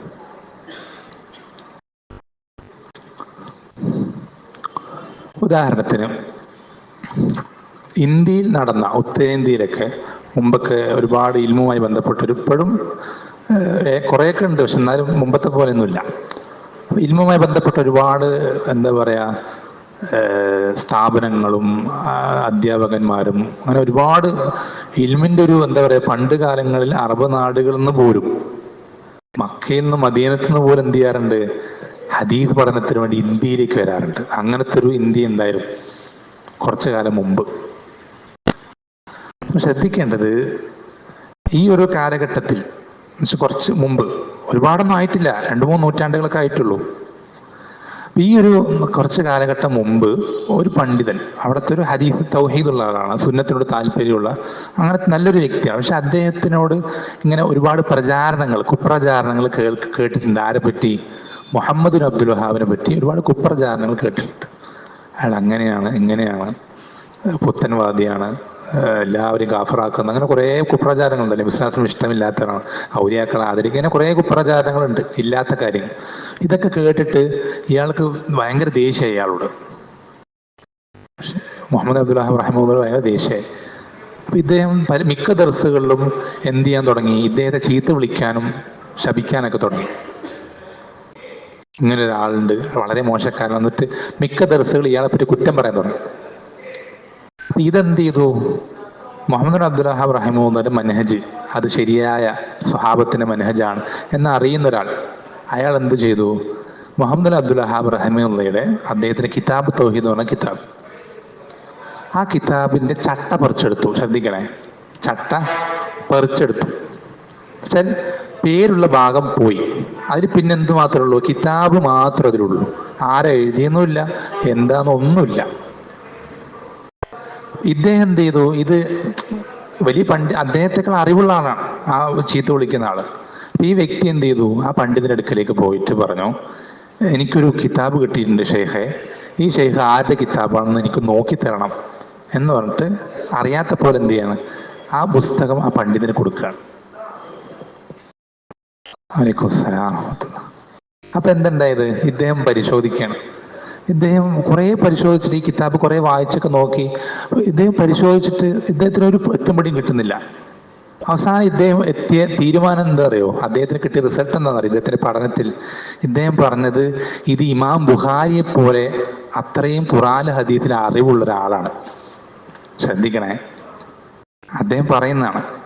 ഇത് ഇമാം ബുഖാരി, നമ്മൾ പറഞ്ഞു സുന്നത്തിനോടൊക്കെ താല്പര്യമുള്ള, ഹദീസ് പഠിപ്പിക്കുന്ന വലിയൊരു പണ്ഡിതനാണ്. അയാളിത് വായിച്ചിട്ട് പരിശോധിച്ചിട്ട് പേര് കിട്ടാതായപ്പോൾ അവസാനം അദ്ദേഹത്തെ പഠനത്തിലൂടെ കിട്ടിയ റിസൾട്ട്, അദ്ദേഹം വായിച്ചിട്ട് അവസാനം അദ്ദേഹത്തിന് കിട്ടിയ പോയിന്റ് എന്താണെന്ന് വെച്ചാൽ, ഇത് ഇമാം ബുഖാരിയെ പോലെ ഖുർആൻ ഹദീസിലും വളരെ ആഴത്തിൽ അറിവുള്ള ഒരാളാണ്. പക്ഷെ ഇതിന് ആരാണെന്ന് മാത്രം മനസ്സിലാവുന്നില്ല എന്ന് പറയും. അപ്പൊ ഈ വിദ്യാർത്ഥി തിരിച്ചു പറയാണ്, ഇതാണ് നിങ്ങൾ മിക്ക സമയത്ത് ചീത്ത പറയാറുള്ള മുഹമ്മദ് അബ്ദുൽ വഹാബ്. അതോടെ ആ ചീത്തോളി അവസാനിച്ചു. പിന്നെ മൂപ്പരുടെ ഗ്രന്ഥങ്ങൾ വായിക്കാനും പഠിക്കാനും അതിലേക്ക് ദാവത്ത് ചെയ്യാനൊക്കെ ആരംഭിച്ചു. ഇവിടെ എന്താണ്? അതൊരു മസ്ലഹത്ത് മഫ്സദത്ത് നോക്കിയിട്ടാണ്. ഇതേ സന്ദർഭത്തിൽ നേരിട്ട് അദ്ദേഹത്തോട് അങ്ങനെയൊന്നല്ല, നിങ്ങൾ പറയുന്ന പോലെ ഒന്നല്ല മുഹമ്മദ് അബ്ദുൽ വഹാബ്, ഇങ്ങനെയാണെന്നൊക്കെ പറയുന്നത്, അത് ചിലപ്പോൾ ഉപകാരപ്പെട്ടേക്കാം, ചിലപ്പോൾ ആവാതെ വന്നേക്കാം. അതേസമയം ഇവിടെ ഏറ്റവും ഗുണകരമായ രീതിയാണ് അദ്ദേഹം എന്ത് ചെയ്യുന്നത്? തിരഞ്ഞെടുക്കുന്നത്. ഇതുപോലെ നമുക്ക് എന്താ പറയാ, ഏറ്റവും നമ്മൾ ഉദ്ദേശിക്കുന്നത് എന്താ? നമ്മുടെ ലക്ഷ്യം എന്താ ദഅവത്തിൽ? ശ്രദ്ധിക്കണേ, നമ്മുടെ ദഅവത്തിന്റെ ലക്ഷ്യം എന്താ? ഒരിക്കലും നമ്മുടെ മർക്കസിലേക്ക് ആളെ കൂട്ടലല്ല. ശ്രദ്ധിക്കണേ, നമ്മുടെ ദഅവത്തിന്റെ ലക്ഷ്യം ഒരിക്കലും നമ്മുടെ മർക്കസിലേക്ക് ആളെ കൂട്ടലോ, നമ്മുടെ ദർസിന്റെ വലിപ്പം കൂട്ടലോ, അല്ലെങ്കിൽ നമുക്ക് എന്തെങ്കിലും ഒരുപാട് സെന്ററുകൾ ഉണ്ടാക്കലോ, ഇങ്ങനത്തെ ഒരു ലക്ഷ്യവും നമുക്കില്ല. അങ്ങനെ ഉണ്ടാവാൻ പാടില്ല. ഒരുപാട് ആളുകൾ മെമ്പർഷിപ്പിൽ വന്നിട്ട് നമുക്ക് അവരുടെയൊക്കെ മെമ്പർഷിപ്പിന് വരി കിട്ടിയിട്ട് നമ്മൾ നല്ല പ്രസിഡന്റും ട്രഷററൊക്കെ ആയിട്ട് നല്ല വരുമാനമൊക്കെ ആയിട്ട് നമുക്കൊന്നും ജോലിയൊന്നും ചെയ്യാണ്ടിരിക്കുക, അങ്ങനത്തെ ഒരു ലക്ഷ്യവും ആർക്കും സലഫി ദഅവത്ത് കൊണ്ടില്ല. മറിച്ച് സലഫി ദഅവത്തിന്റെ ലക്ഷ്യം എന്ന് പറയുന്നത്, നമ്മൾ പറയാം സലഫിയത്ത് എന്ന് പറഞ്ഞാൽ നമുക്കറിയാം, ശരിയായ ഇസ്ലാമിനാണ് സലഫിയത്ത് എന്ന് പറയുന്നത്. ചുരുക്കത്തിൽ സ്വഹാബത്ത് എങ്ങനെ ദീനിനെ മനസ്സിലാക്കിയോ അതുപോലെ മനസ്സിലാക്കുകയും പ്രാവർത്തികമാക്കുകയും ചെയ്യുന്നതിന് സലഫിയത്ത് എന്ന് പറയും. എന്തിനാണ് സലഫിയത്തിലേക്ക് ദഅവത്ത് ചെയ്യുന്നത്? അത് അറിയാത്ത ആരെങ്കിലും ഉണ്ടെങ്കിൽ ഞാൻ സൂചിപ്പിക്കാം. എന്തിനാണ് ഇസ്ലാമിലേക്ക് ദഅവത്ത് ചെയ്താൽ പോരെ? മുസ്ലിം ആവും ദഅവത്ത് ചെയ്താൽ പോരെ? മതിയോ? നമ്മൾ ശ്രദ്ധിക്കേണ്ടത്, അത് നമ്മുടെ സ്വന്തം തീരുമാനപ്രകാരം നമുക്ക് എന്തെങ്കിലും ഒരു ഗ്രൂപ്പിലേക്ക് ആളെ കൂട്ടാൻ ഒന്നിനു വേണ്ടിയിട്ട് നമ്മൾ ചെയ്യുന്നതല്ല സലഫിയത്തിലേക്ക് ആളെ കൂട്ടാൻ. സലഫിയത്ത് എന്ന് പറയുന്നത് നബി സ്വല്ലല്ലാഹു അലൈഹി വസല്ലം പഠിപ്പിച്ചു തന്നിട്ടുണ്ട്. ഹദീസിൽ ഇഫ്തിറാഖ് എന്ന് പറയാം. ഹദീസിൽ നബി സല്ലല്ലാഹു അലൈഹി വസല്ലം പറയാണ്, വസതഫ്തരിഖു ഹാദിഹിൽ ഉമ്മത്തു അലാ 73 ഫിർഖ. എൻ്റെ ഉമ്മത്ത് മുസ്ലിം സമൂഹം 73 വിഭാഗങ്ങളായി പിരിയും. ശ്രദ്ധിക്കണേ, മുസ്ലിമീങ്ങളുടെ മാത്രം, ലോകത്തുള്ള എല്ലാ ആളുകളും 73 പിരിയുന്നല്ല പറയാം, മുസ്ലിമീങ്ങൾ മാത്രം. അപ്പൊ നമ്മൾ ഇസ്ലാമിലേക്ക് ദഅവത്ത് ചെയ്യാന്ന് പറയുമ്പോൾ ഇതിൽ ഏതിലേക്ക് ദഅവത്ത് ചെയ്യാം? ഏതിലേക്ക് ദഅവത്ത് ചെയ്യാം? അതിന് വിശ്വാസം പഠിപ്പിച്ചു തരുന്നുണ്ട്. ഇതിലേതിലേക്ക്? ചില ആളുകൾ വിചാരിക്കുന്നു മുസ്ലിം ആയാൽ മതി, പിന്നെ ഒന്നും ഒരു കുഴപ്പമില്ല, എൻ്റെ പേര് മുസ്ലിമാണ്, ബാപ്പാൻ്റെ പേര് മുസ്ലിമാണ്, എൻ്റെ ഐഡൻറ്റിറ്റിയിലൊക്കെ എൻ്റെ പേര്, കാസ്റ്റ് എന്താ, റിലീജൻ ഇസ്ലാം, ഒരു പ്രശ്നമില്ല പിന്നെ എന്ന് കരുതുന്ന ആളുകളുണ്ട്. നബി സല്ലല്ലാഹു അലൈഹി വസല്ലം 73 പറ്റി പറയുന്നത് എന്താണെന്നറിയോ? കുല്ലുഹ ഫിന്നാർ, അവരെല്ലാവരും സ്വർഗത്തിലാന്ന് പറഞ്ഞ് അല്ല, നരകത്തിലാന്ന് പറഞ്ഞു. ശ്രദ്ധിക്കണേ, നമ്മൾക്ക് ഓരോ മുസ്ലിമും നമ്മൾ പറഞ്ഞു കൊടുക്കേണ്ട ഹദീസാണ്. നീ മുസ്ലിം ആയാൽ പോരാ, എങ്ങനത്തെ മുസ്ലിം ആവണം, അതാണ് നബി സല്ലല്ലാഹു അലൈഹി വസല്ലം പറയുന്നത്. അപ്പോൾ സ്വഹാബത്തിൽ മൻഹും യാ റസൂൽ, ആ ഒരു വിഭാഗം ആരാണ്? ഇല്ല വാഹിദ, ഒരു വിഭാഗം ഒഴികെ ബാക്കി എല്ലാവരും നരകത്തിലാണെന്നാണ് സഹാബത്ത് ചോദിക്കുന്നത്. അവരാരാണ് റസൂലിനെ ചോദിക്കും. എന്താ പറഞ്ഞു കൊടുത്ത്? മാ അന അലൈഹിൽ യൗമ വഅസ്ഹാബി, ഞാനും എൻ്റെ സഹാബത്തും ഏതൊരു മാർഗത്തിലാണോ അങ്ങനത്തെ മുസ്ലിമാണ്. നിങ്ങൾ നാട്ടിൽ കാണുന്ന മുസ്ലിമീങ്ങളുടെ അവസ്ഥ എന്താ? ഒക്കെ ഒന്ന് കിഴക്കാണ്, ഒന്ന് പടിഞ്ഞാറാണ്. അങ്ങനത്തെ വിശ്വാസങ്ങളും ആചാരങ്ങളാണ് തമ്മിൽ. ഇതിൽ ശരിയായ ഇസ്ലാം ഏതാണെന്ന് ആരോട് ചോദിച്ചാൽ എല്ലാവരും പറയുന്നത് ഞാനാണ്, ഞങ്ങളുടെ സംഘടന, ഞങ്ങളുടെ പാർട്ടി, ഞങ്ങളുടെ ഷേഖ്, ഞങ്ങളാണ് ശരി, ഞങ്ങൾ മാത്രമാണ് ശരിയെന്നും പറയും, ഞങ്ങളേ ശരിയുള്ളൂ എന്നും പറയും അല്ലേ? ഏത് 72 പറയും. അങ്ങനെ അവകാശവാദങ്ങൾ ഉന്നയിച്ചാൽ റബ്ബിന്റെ അടുക്കൽ ഒന്നും ചെയ്യാൻ കഴിയില്ല. റബ്ബിന്റെ അടുക്കൽ വായ സീല് വെക്കപ്പെടും. ശ്രദ്ധിക്കേണ്ടത്, ഈ ഒരു ക്വാളിറ്റി നമ്മൾക്കുണ്ടെങ്കിൽ നമ്മൾ രക്ഷപ്പെട്ടു. ആ ഒരു ക്വാളിറ്റി ഉണ്ടാവുന്നതിന് സലഫിയത്ത് എന്ന് പറയാം. വേറെ അല്ലാതെ എന്തെങ്കിലും ഒരു പ്രത്യേക, ആളുകൾ പറയുന്ന പോലെ 4 മദ്ഹബ് ഉണ്ട്, ഹനഫി, മാലിക്കി, ഷാഫി, ഹംബലി. ഇപ്പൊ ഇതാവുമ്പോൾ ഒരു പുതിയൊരു മദ്ഹബ് സലഫി, അങ്ങനത്തെ ഒരു പുതിയൊരു മദ്ഹബ് അല്ലത്. ഈ മദ്ഹബിന് ഇമാമിങ്ങളുണ്ടല്ലോ, അബൂ ഹനീഫയും മാലിക്കും ഷാഫിയും അഹമ്മദ്, ഇവരൊക്കെ സലഫുകളിൽ പെട്ടവരെന്നെയാണ്. ശ്രദ്ധിക്കണേ, ഇവരെല്ലാം നമ്മ സലഫുകൾ എന്ന് പറയുമ്പോൾ നമ്മുടെ മുൻഗാമികൾ നടത്തും. ഇവരൊക്കെ നമ്മുടെ സലഫുകൾ പെട്ടവർ. അവരെല്ലാവരെയും അനുകരിക്കുക, അവരെ പിൻപറ്റുക എന്നുള്ളത് തന്നെയാണ്. നിങ്ങൾ നമ്മുടെ നാട്ടിലെ ഷാഫി പണ്ഡിതന്മാർ, നമ്മുടെ നാട്ടിലെ സമസ്തക്കാരൊക്കെ ഷാഫി ആക്കാന്നാണല്ലോ പറയാ. അവരിൽ ഏതെങ്കിലും ഒരാൾക്ക് ഇമാം ഷാഫിയുടെ അഖീദ അറിയോ ചോദിച്ചു നോക്ക്. അഖീദ, വിശ്വാസം, ഒരൊറ്റ കുട്ടിക്ക് പോലും അറിയില്ല. പഠിപ്പിച്ചു കൊടുക്കുന്നില്ല. അത് അവർക്ക് പഠിപ്പിക്കാൻ കഴിയാനിട്ടല്ല, പഠിപ്പിക്കൂല. കാരണം ഇമാം ഷാഫിയുടെ അഖീദ സലഫി അഖീദയാണ്.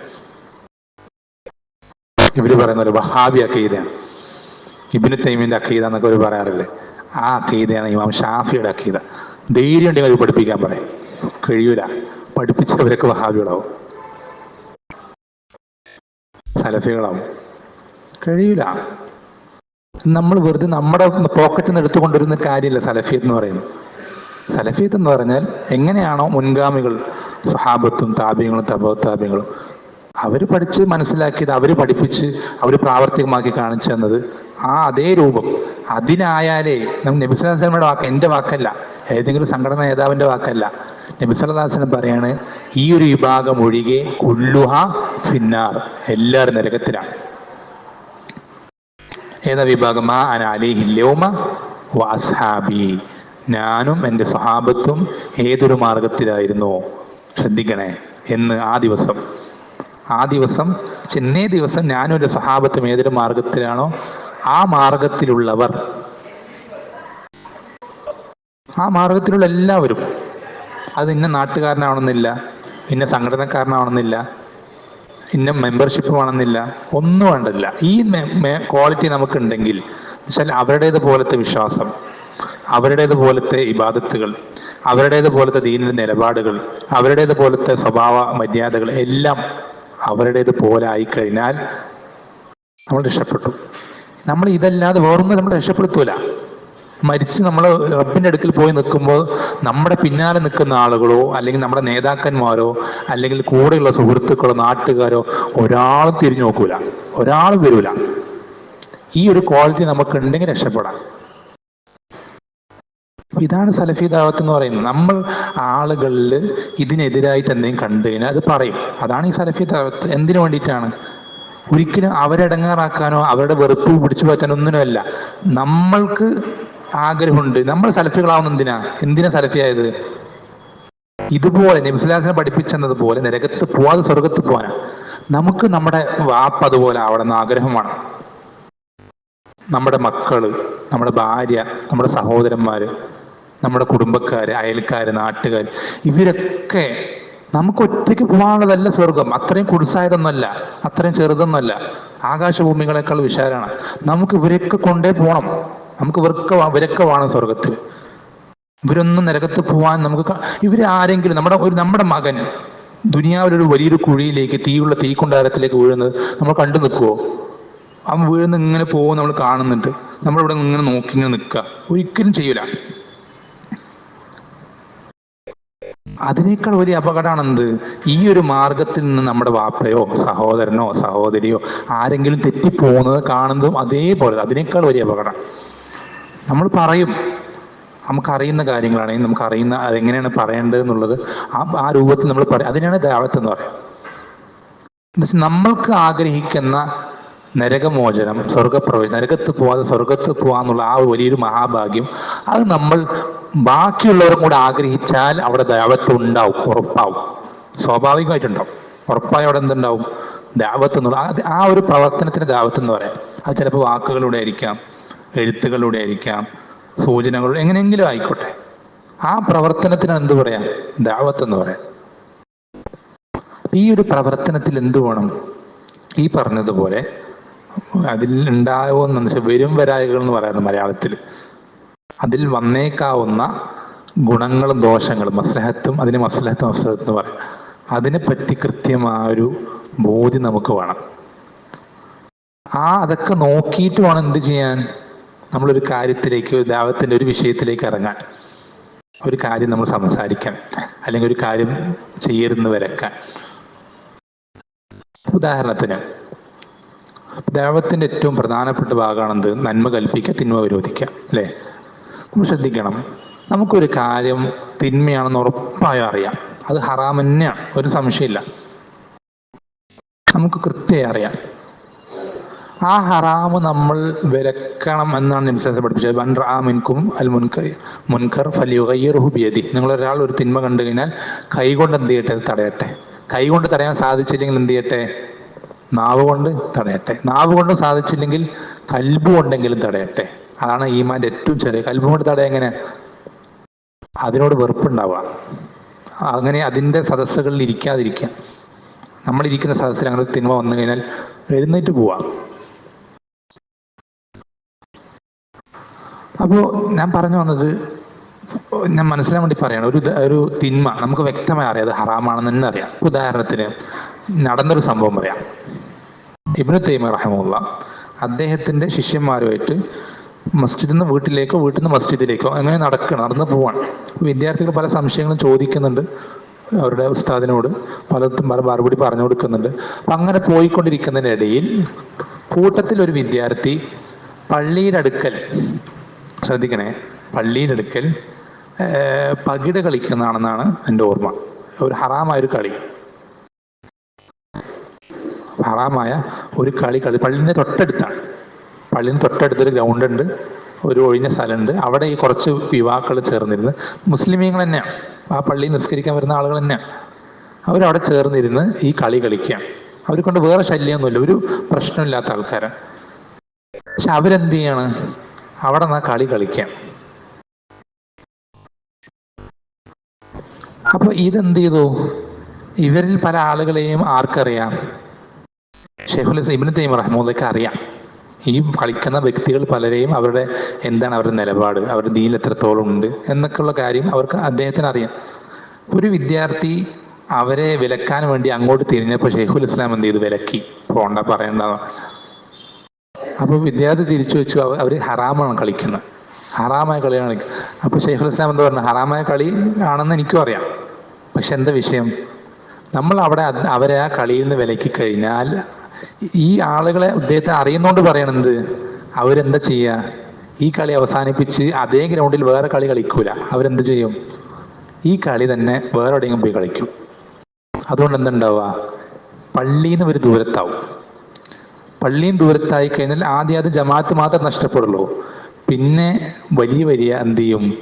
തിന്മകൾ അവരുടെ മേൽ വന്നുകൊണ്ടേയിരിക്കും. ഇതിപ്പോഴും ജമാഅത്തിൽ വരുന്നതുകൊണ്ട്, നല്ല ആളുകളായിട്ട് കോണ്ടാക്ട് ഉള്ളതുകൊണ്ട് വലിയ തിന്മകളിലേക്ക് പോകാനുള്ള സാധ്യത വളരെ കുറവാണ്. പക്ഷേ ഒരു പള്ളിയിൽ നിന്ന് അകന്നു കഴിഞ്ഞാൽ പിന്നെ അങ്ങനെ അവരെന്ത് ചെയ്യും? നാശത്തിലേക്ക് എത്തും. ചുരുക്കത്തിൽ നശിച്ചു പോകും. ശ്രദ്ധിക്കണം, ഒരു ഹറാമ് വിലക്കുമ്പോൾ സംഭവിക്കുന്നത് അവരുടെ നാശമാണ്. മൊത്തത്തിൽ മുഴുവൻ ഹറാമുകൾ മുങ്ങിക്കുളിക്കുന്ന അവസ്ഥയിലേക്ക് അവരെത്തുകയാണ്. അപ്പൊ എന്ത് ചെയ്യണം? ഇങ്ങനെയുള്ള കാര്യങ്ങൾ പരിഗണിക്കണം, പരിശോധിക്കണം. അതിന് രണ്ട് കാര്യങ്ങൾ നമുക്ക് വേണം. അതിന് നമുക്ക് ഇത് വരും വരായകൾക്ക് നോക്കിക്കാണാൻ രണ്ട് കാര്യങ്ങൾ ആവശ്യമാണ്.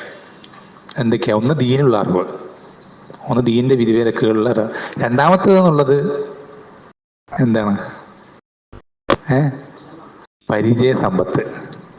രണ്ടാമത്തത് പരിചയ സമ്പത്ത്. അതുകൊണ്ടാണ് എന്ത് ചെയ്യുന്നത്?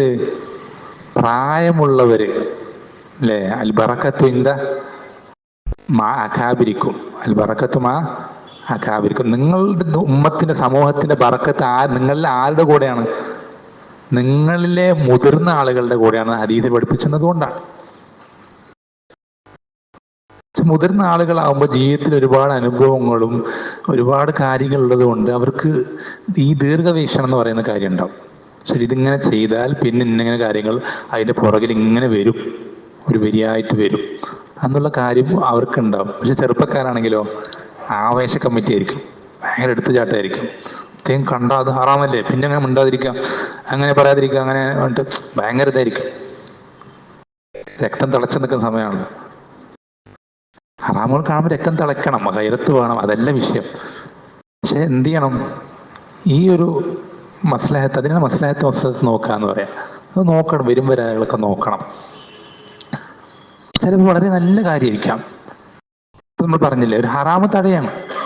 അതുപോലെ തന്നെ നമ്മൾ ഏറ്റവും കുറച്ചുകൂടി നല്ലൊരു നിലപാടിലേക്ക് നമ്മളിപ്പോൾ ഉദാഹരണത്തിന് ഞാൻ പല സന്ദർഭങ്ങൾ പറഞ്ഞാണ്, എന്നാലും പറയാതിരിക്കാൻ നിവൃത്തിയില്ലാത്തതുകൊണ്ട് പറയാം. നമ്മുടെ ആളുകൾ തന്നെ പലരും 2 പെരുന്നാളുകൾ സൗദിയോടൊപ്പം തന്നെ ആഘോഷിക്കണം എന്ന് പറയുന്ന ആളുകളുണ്ട്. അത് അവർ പറയുന്ന ആ മസല നിങ്ങൾ എടുത്തു നോക്കി, ശരിക്കും മസല ഞാൻ പഠിച്ചാണ് മസല, പല പണ്ഡിതന്മാരോടും ചോദിച്ചതാണ്. അവരൊക്കെ പറയുന്ന ആ മസല എന്ന് വെച്ചാൽ സൗദിയോടൊപ്പം എന്ന് വെച്ചാൽ നാട്ടുകാരെല്ലാം എന്ന് വെച്ചാൽ എല്ലാ നാട്ടുകാരും ഒരുമിച്ച് ഒരു സമയത്ത് തന്നെ പെരുന്നാൾ ആഘോഷിക്കുക എന്ന് പറയുന്നത് അതാണ് ഏറ്റവും നല്ല നിലപാട്, അഫ്ളലായ കാര്യമാണ്, അഫ്ളലായ കാര്യമാണ്. പക്ഷെ അവർ പറയുന്നത് ഈ അഫ്ളലായ കാര്യം നമ്മുടെ നാട്ടിലെ ഇന്നത്തെ സാഹചര്യത്തിൽ പറയുമ്പോൾ എന്ത് സംഭവിക്കുന്നുണ്ട്, മഫ്സദത്ത് ഉണ്ടാവുന്നുണ്ടോ എന്ന് അവർ ചോദിക്കുന്നു. നമ്മൾ ആലോചിച്ച് നോക്കിയേ, ഈ പെരുന്നാൾ അങ്ങനെ കഴിച്ചത് കൊണ്ട് മാത്രം എനിക്കറിയാം, വ്യക്തിപരമായി നിങ്ങൾക്കും അറിയുമായിരിക്കും, എത്ര ആളുകളാണ് സലഫിയത്തിനോട് താല്പര്യമുണ്ടായിരുന്ന, സലഫിയത്തിലേക്ക് അടുത്ത് വന്നിരുന്ന ആളുകൾ എത്ര ആളുകൾ അകന്നുപോയത്? എത്ര ആളുകളുണ്ട്? ഒരാളുടെ ദീൻ, ഹിദായത്ത്, സലഫിയത്ത് സംരക്ഷിക്കുന്നതിനേക്കാൾ വലുതല്ല എന്ത്? ഒരു അഫ്ളലായൊരു നിലപാട് സ്വീകരിക്കുന്നത് അതിനേക്കാളും വലിയ മസ്ലഹത്തല്ല. അതുകൊണ്ടാണ് എന്ത് ചെയ്യുന്നത്? ഈ സാഹചര്യത്തിൽ ആഘോഷിക്കുന്നത് ഹറാമാണെന്ന് പറയുന്നത് കൊണ്ടാണ്. എന്തുകൊണ്ടാണ്? ഇത് അഫ്ളലല്ലാത്തതുകൊണ്ടല്ല, ഇതിൻ്റെ പുറകിൽ ഇത്രയും വലിയ മഫ്സദത്തുള്ളതുകൊണ്ടാണ്. ഈ ഒരാൾ നമ്മൾ ശ്രദ്ധിക്കണേ, നബി സല്ലല്ലാഹു അലൈഹി വസല്ലം പഠിപ്പിച്ചത് എന്താ? നമ്മളെ കൊണ്ട് ഒരാൾക്ക്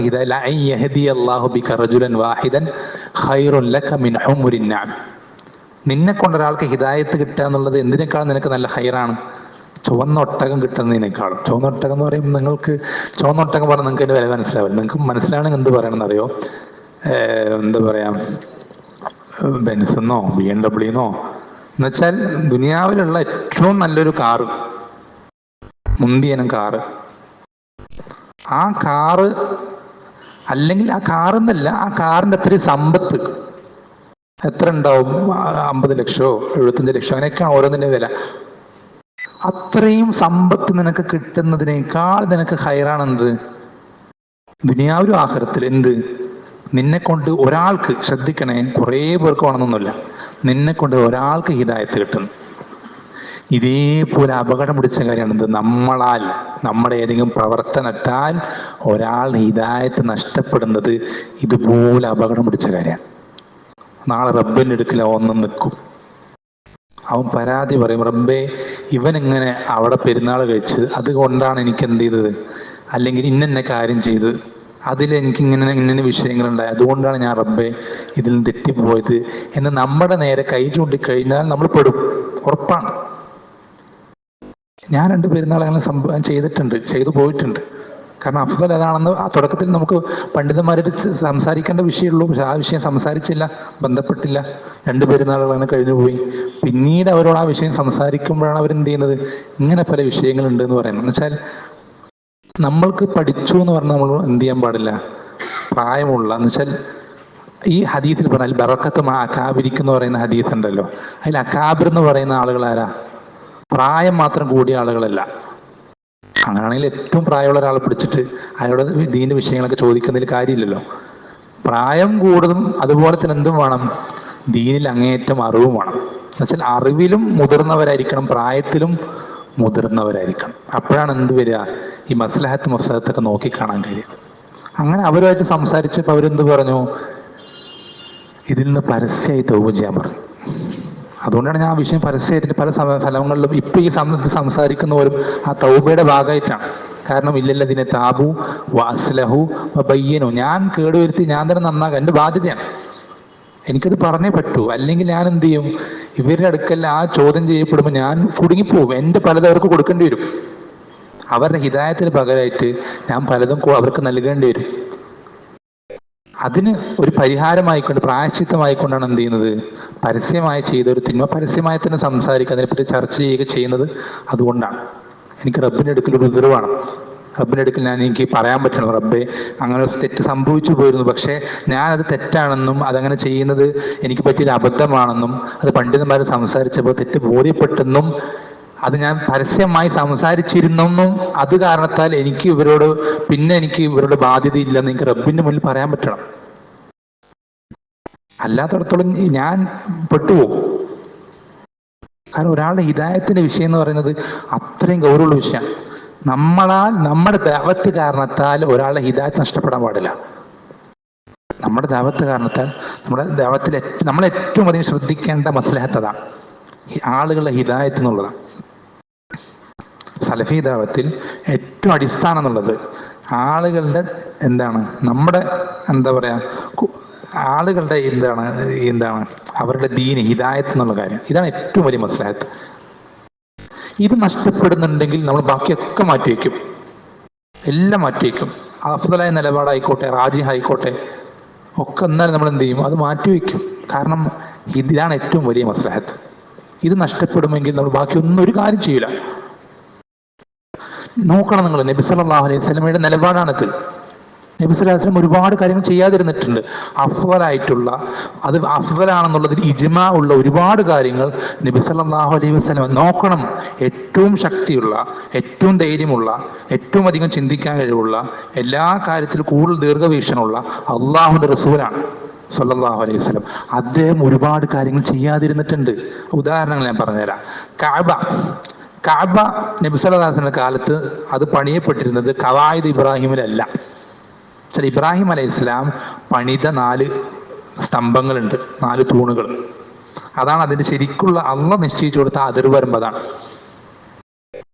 കഅബയുടെ അള്ളാഹ് നിശ്ചയിച്ചു കൊടുത്ത ഈ അതിർവരമ്പിലായിട്ടായിരുന്നില്ല ആര് പണിതത്. നബി കാലഘട്ടത്തിൽ 25 വയസ്സെന്തോ ഉണ്ടായിരുന്നപ്പോൾ പ്രളയം വന്ന് ഇത് പൊളിഞ്ഞു വീഴാറായപ്പോൾ ഇവർ പുനർനിർമ്മിച്ചു, വീണ്ടും പുതുക്കി പണിതപ്പോൾ ഖവായിദ് ഇബ്രാഹിമിലായിട്ടല്ല നിർമ്മിച്ചത്. അത് ശരിയല്ലെന്നും അഫ്ദല് ഇങ്ങനെ തന്നെയാണെന്നുള്ളതിൽ ആർക്കും തർക്കമില്ല ഉലമാക്കൾക്കിടയിൽ. നബി സല്ലല്ലാഹു അലൈഹി വസല്ലം അത് പുതുക്കി പണിതില്ല, സാധിക്കുമായിരുന്നിട്ടും. എന്താ കാരണം പറയുന്നത് അറിയോ? എന്താ പറഞ്ഞത്? മുഹമ്മദ് കഅബ പൊളിക്കുന്നു എന്നൊരു വാർത്ത എന്ത് ചെയ്യും, ആളുകൾക്കിടയിൽ പ്രചരിക്കും. അങ്ങനെ പ്രചരിച്ച എന്താ പ്രശ്നം? എന്താ? ആളുകൾ ദീനിലേക്ക് വരുന്നതിന് തടസ്സാവത്. ആളുകൾ എത്രയോ ശിർക്കിൽ കടന്നിരുന്ന ആളുകൾ പോലും ആദരിച്ചിരുന്ന ഒരു കാര്യമാണ് എന്ത്, കഅബ എന്നുള്ളത്. ഇത്രയും ആദരണീയമായ ഒരു കാര്യത്തെ മുഹമ്മദ് പൊളിക്കുന്നുണ്ടെങ്കിൽ മുഹമ്മദിന്റെ ദീൻ ശരിയില്ല എന്ന് ആളുകൾ കരുതും, ഉറപ്പാണ്. അത്രയും ആളുകളുടെ ഹിദായത്ത് അത് പോണെ പോട്ടെ, ഇത് ഏറ്റവും അഫ്ളലാണെന്ന് പറഞ്ഞിട്ട് നബി സല്ലല്ലാഹു അലൈഹി വസല്ലം ചെയ്തില്ല. അത് അങ്ങനെ ചെയ്യാൻ പാടില്ല. നോക്കണം, ശ്രദ്ധിക്കണം. അതുപോലെ തന്നെ മറ്റൊരു നബി സല്ലല്ലാഹു അലൈഹി വസല്ലം തന്നെ ചെയ്ത മറ്റൊരു നിലപാടാണ് എന്ത്? മുനാഫിഖീങ്ങൾ അല്ലേ, ഇന്നൽ മുനാഫിഖീന ഫിദ്ദർക്കിൽ അസ്ഫലി മിനന്നാർ, നരകത്തിന്റെ ഏറ്റവും അടിത്തട്ടിലാണെന്ന് പറഞ്ഞാൽ മുസ്ലിമീങ്ങൾക്ക് ഇവരെ കൊണ്ടുണ്ടായ ഷർറ് പോലെ വേറൊരു കൗമിനെ കൊണ്ടുണ്ടായിട്ടില്ല. അത്രയും ഷെറും ഫസാദും ഫിത്തിന ഉണ്ടാക്കുന്ന അവരിലെ പലരുടെയും പേര് അള്ളാഹ് അറിയിച്ചു കൊടുത്തിട്ടും അവർക്ക് ഹദ് നടപ്പാക്കാതെ അവരെ വധിച്ചു കളയാതിരുന്നത് എന്തുകൊണ്ടാ? അത് അഫ്ളലാണെന്നുള്ളിൽ തർക്കമില്ല മുസ്ലിം പണ്ഡിതന്മാർക്കിടയിൽ. അങ്ങനെ ചെയ്യുന്നത്, ആ കാര്യം ചെയ്യുന്നത്, ഹദ് നടപ്പിലാക്കുന്നത്, പക്ഷെ അത് മാത്രം എടുത്ത് നോക്കുമ്പോൾ, പക്ഷെ അത് ചെയ്തു കഴിഞ്ഞാൽ എന്നുവെച്ചാൽ എന്ത് പ്രശ്നം ഉണ്ടാവുമെന്നറിയോ? എന്താ കാരണം എന്തെന്നറിയോ? മുനാഫിക്കുകൾ മുസ്ലിമീങ്ങളായിട്ടാണ് ജീവിക്കുന്നത്. പ്രത്യക്ഷത്തിൽ ആളുകൾക്കൊക്കെ ഇവർ നോക്കിക്കാണുമ്പോൾ ഇവരൊക്കെ മുസ്ലിമീങ്ങളാണ്. ശ്രദ്ധിക്കണേ, മുനാഫിക്കുകൾ കാഫിറുകളെ പോലെയല്ല, വേറെ തന്നെ കാഫിറായി പറയും, കുഫർ തന്നെ പ്രത്യക്ഷ പ്രകടമാക്കുകയും ചെയ്യുന്ന ആളുകളാണ്. മുനാഫിക്ക് എന്ന് പറഞ്ഞാൽ കുഫർ ഉള്ളിൽ ഒളിപ്പിച്ച് മുസ്ലിമായി നടിക്കുന്ന ആളുകൾ. അപ്പൊ പുറമേക്ക് മറ്റൊരു സമൂഹത്തിൽ നിന്ന് പുറത്തുനിന്ന് നോക്കിക്കാണുമ്പോൾ ഇവരൊക്കെ മുസ്ലിമീങ്ങളാണെന്നാണ് അവർക്ക് തോന്നുക. ആ രൂപത്തിലാണ്. നിസ്കാരത്തിന് വരും, വല്ലപ്പോഴൊക്കെ ആണെങ്കിലും നിസ്കരിക്കും, ജിഹാദിൽ പോലും പങ്കെടുക്കും. ശ്രദ്ധിക്കണേ, നബി സല്ലല്ലാഹു അലൈഹി വസല്ലം അവരെ കൊന്നിരുന്നെങ്കിൽ പുറമേ നോക്കിക്കാണുന്ന ആളുകൾ എന്താ കരുതുക? മുഹമ്മദ് അവന്റെ കൗമിൽപ്പെട്ടവരെ കൊല്ലുകയാണ്, പിന്നെ നമ്മൾ പോയാൽ നമുക്ക് അവിടെ സേഫ്റ്റി ഉണ്ടാവുമെന്ന് ചിന്തിക്കുക. മനസ്സിലായോ? അവിടെ ഒരുപാട് ആയിരക്കണക്കിന് ആളുകളുടെ ഹിദായത്താണ് അവിടെ എന്ത് ചെയ്യുക, അതുകൊണ്ട് തടസ്സാവുക, നഷ്ടാവുക. ഇത് അഫ്ളലായിട്ടും അത് ഉപേക്ഷിക്കാണ് ചെയ്തിട്ടില്ല. അപ്പൊ ശ്രദ്ധിക്കേണ്ടതുണ്ട് ഇങ്ങനെയുള്ള വിഷയങ്ങളിൽ. ദഅവത്തിന് എന്ന് വെച്ചാൽ ചുരുക്കത്തിൽ ഇത്രയേ ഉള്ളൂ, നമ്മളെ കൊണ്ട്, നമ്മുടെ ദഅവത്ത് കൊണ്ട് ഒരാളുടെ ഹിദായത്ത് നഷ്ടപ്പെടുക എന്ന് പറയുന്നത് അത് നമ്മൾ ഏറ്റവും ആഖിറത്തിൽ നമ്മൾ ഏറ്റവും അധികം പേടിക്കേണ്ട കാര്യമാണ്. കാരണം റബ്ബത് വിട്ട് തരൂല, നമ്മൾ ഉറപ്പിച്ചോ. നബി സല്ലല്ലാഹു അലൈഹി വസല്ലം പഠിപ്പിച്ചത് ദുനിയാവിൽ കൊമ്പുള്ള ഒരാട് കൊമ്പില്ലാത്ത ഒരാടിനെ അന്യായമായി കുത്തിയിട്ടുണ്ടെങ്കിൽ ഈ രണ്ട് ആടുകൾ അല്ലാഹ് ഖിയാമത്ത് നാളിൽ കൊണ്ടുവരും. എന്നിട്ട് എന്ത് ചെയ്യും? കൊമ്പില്ലാത്ത ആടിന് കൊമ്പ് കൊടുത്തിട്ട് ഈ കുത്തിനെ തിരിച്ച് കുത്തിയിട്ടേ അവർ പറഞ്ഞേക്കുള്ളൂ. അതുപോലും സൃഷ്ടികളുടെ കാര്യത്തിൽ റബ്ബ് വിട്ടു തരൂലെങ്കിൽ ഹിദായത്തിന്റെ കാര്യത്തിൽ ഗൗരവമാണ്. പക്ഷെ ഒരാൾ നമ്മളെ കൊണ്ട് ദീനം തന്നെ അയാൾ തിരിഞ്ഞു പോവുകയാണെങ്കിൽ അവൻ ആ കാര്യത്തിന് ഹിദായത്തിന് റബ്ബിന്റെ അടുക്കൽ നമ്മളെ ചൂണ്ടി കണക്ക് പറഞ്ഞാൽ നമ്മൾ എന്താ കൊടുക്കാനുള്ളത്? പകരം കുടുങ്ങിപ്പോകും. അതുകൊണ്ട് തന്നെ എനിക്ക് ഏറ്റവും അധികം എന്ന് വെച്ചാൽ നമ്മുടെ ഈ വടക്കഞ്ചേരി മർക്കസില് 2-3 ആളുകൾ എൻ്റെ പരിചയത്തിൽ തന്നെ ഇങ്ങനെ ഈ 2 പെരുന്നാൾ ആഘോഷിച്ചതിൻ്റെ ആഫ്റ്റർ എഫക്റ്റ് ആയിട്ട് സലഫിയത്തിനോട് താല്പര്യം വന്നിരുന്ന ആളുകൾ തിരിഞ്ഞു പോയിട്ടുണ്ട്. ആ 3 ആളുകളുടെ വിഷയത്തിൽ ഞാൻ പേടിക്കുന്നത് പോലെ ഞാൻ ദുനിയാവിൽ വേറൊരു കാര്യത്തെപ്പറ്റി ഞാൻ പേടിക്കുന്നില്ല. അതിലേതെങ്കിലും ഒരാൾ എൻ്റെ നേരിലേക്ക് വിരൽ ചൂണ്ടിയാൽ ഞാൻ പെട്ടു, ഉറപ്പാണ്. എനിക്ക് കുറേ അമലുകൾ ഉണ്ടായാലും അവരുടെ ഹിദായത്തിന് പകരം കൊടുക്കാൻ മാത്രം എൻ്റെ ഒന്നുമില്ല. ഹിദായത്തിന് ഏറ്റവും വലിയ അനുഗ്രഹം നിഅമത്ത്. അതിന് പകരം ചോദിച്ചു കഴിഞ്ഞാൽ ഒന്ന് കൊടുത്താലോ തികയില്ല. അപ്പൊ ഞാൻ ഏറ്റവും അധികം പേടിക്കുന്നതും ദുആ ചെയ്യുന്നതും അവർ ഹിദായത്തിലേക്ക് മടങ്ങി വരും, സലഫിയത്തിലേക്ക് മടങ്ങാനും എൻ്റെ ഈ സംസാരമൊക്കെ അതിനുള്ള പ്രായശ്ചിത്തമാകാനൊക്കെ വേണ്ടിയിട്ടാണ്. ഏറ്റവും അധികം പേടിക്കുന്ന കാര്യം ഇതാണ്. നമ്മൾ ഏറ്റവും അധികം ദഅവത്തിൽ ശ്രദ്ധ കൊടുക്കേണ്ട ഈ വിഷയത്തിനാണ്. നമ്മൾ ദഅവത്ത് ചെയ്യുന്നത് എന്തിനാ? ആളുകൾ ഹിദായത്ത് കിട്ടാനല്ലേ. നമ്മുടെ ദഅവത്തുണ്ട് ഒരാൾക്ക് ഹിദായത്ത് നഷ്ടപ്പെട്ടാലോ അതെന്ത് ദഅവത്താണ്? ശ്രദ്ധിക്കണേ, നമ്മൾ ദഅവത്ത് ചെയ്യുന്നത് എന്തിനാ? ആളുകൾക്ക് ഹിദായത്ത് കിട്ടാത്തവർക്ക് ഹിദായത്ത് കിട്ടാനല്ലേ. നമ്മുടെ ദഅവത്തിന്റെ റിസൾട്ടായിട്ട് ഒരാൾക്ക് ഹിദായത്ത് നഷ്ടപ്പെട്ടാലോ അതൊരിക്കലും ശരിയായ ദഅവത്തല്ല. മനസ്സിലാക്കണം, അതൊരിക്കലും ശരിയായ ദഅവത്തല്ല.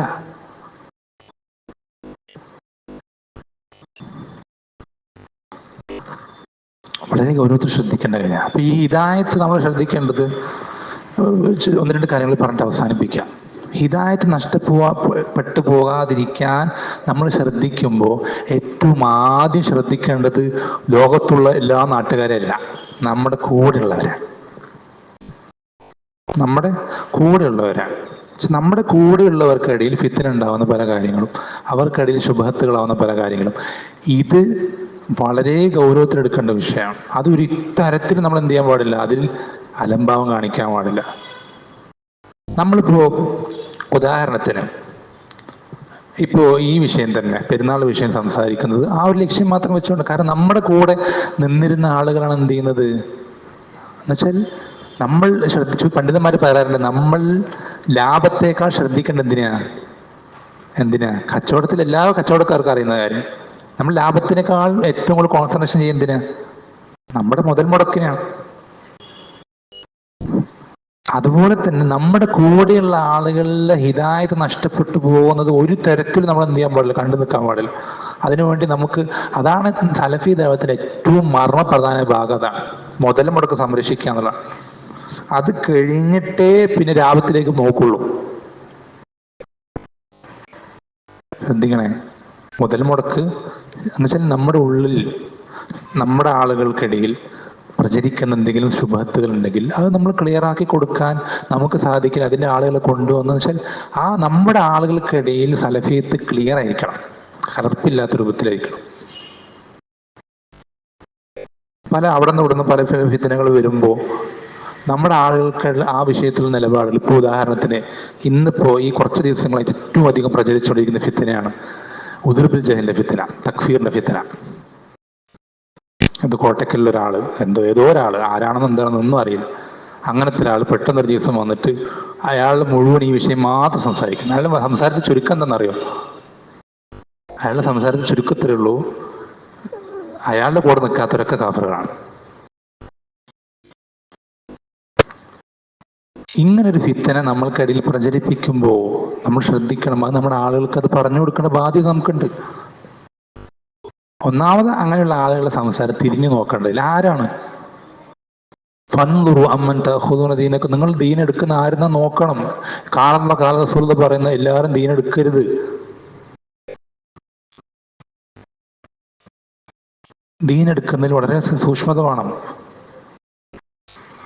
അല്ലെ, ഏതെങ്കിലും ഒരാൾ MBBS സർട്ടിഫിക്കറ്റ് വീട്ടിന്റെ മുകളിൽ തൂക്കിന്ന് വെച്ചിട്ട് നമ്മൾ ഓടിച്ചെന്ന് അവിടെ എന്ത് ചെയ്യില്ല, ചികിത്സയ്ക്ക് പോവില്ലല്ലോ, ഇല്ല. എത്ര പേരോട് അന്വേഷിക്കും, എത്ര പേരോട് ചോദിക്കും? അതിനേക്കാൾ ഗൗരവമുള്ള വിഷയമല്ലേ നമ്മുടെ ദീൻ എന്നുള്ളത്.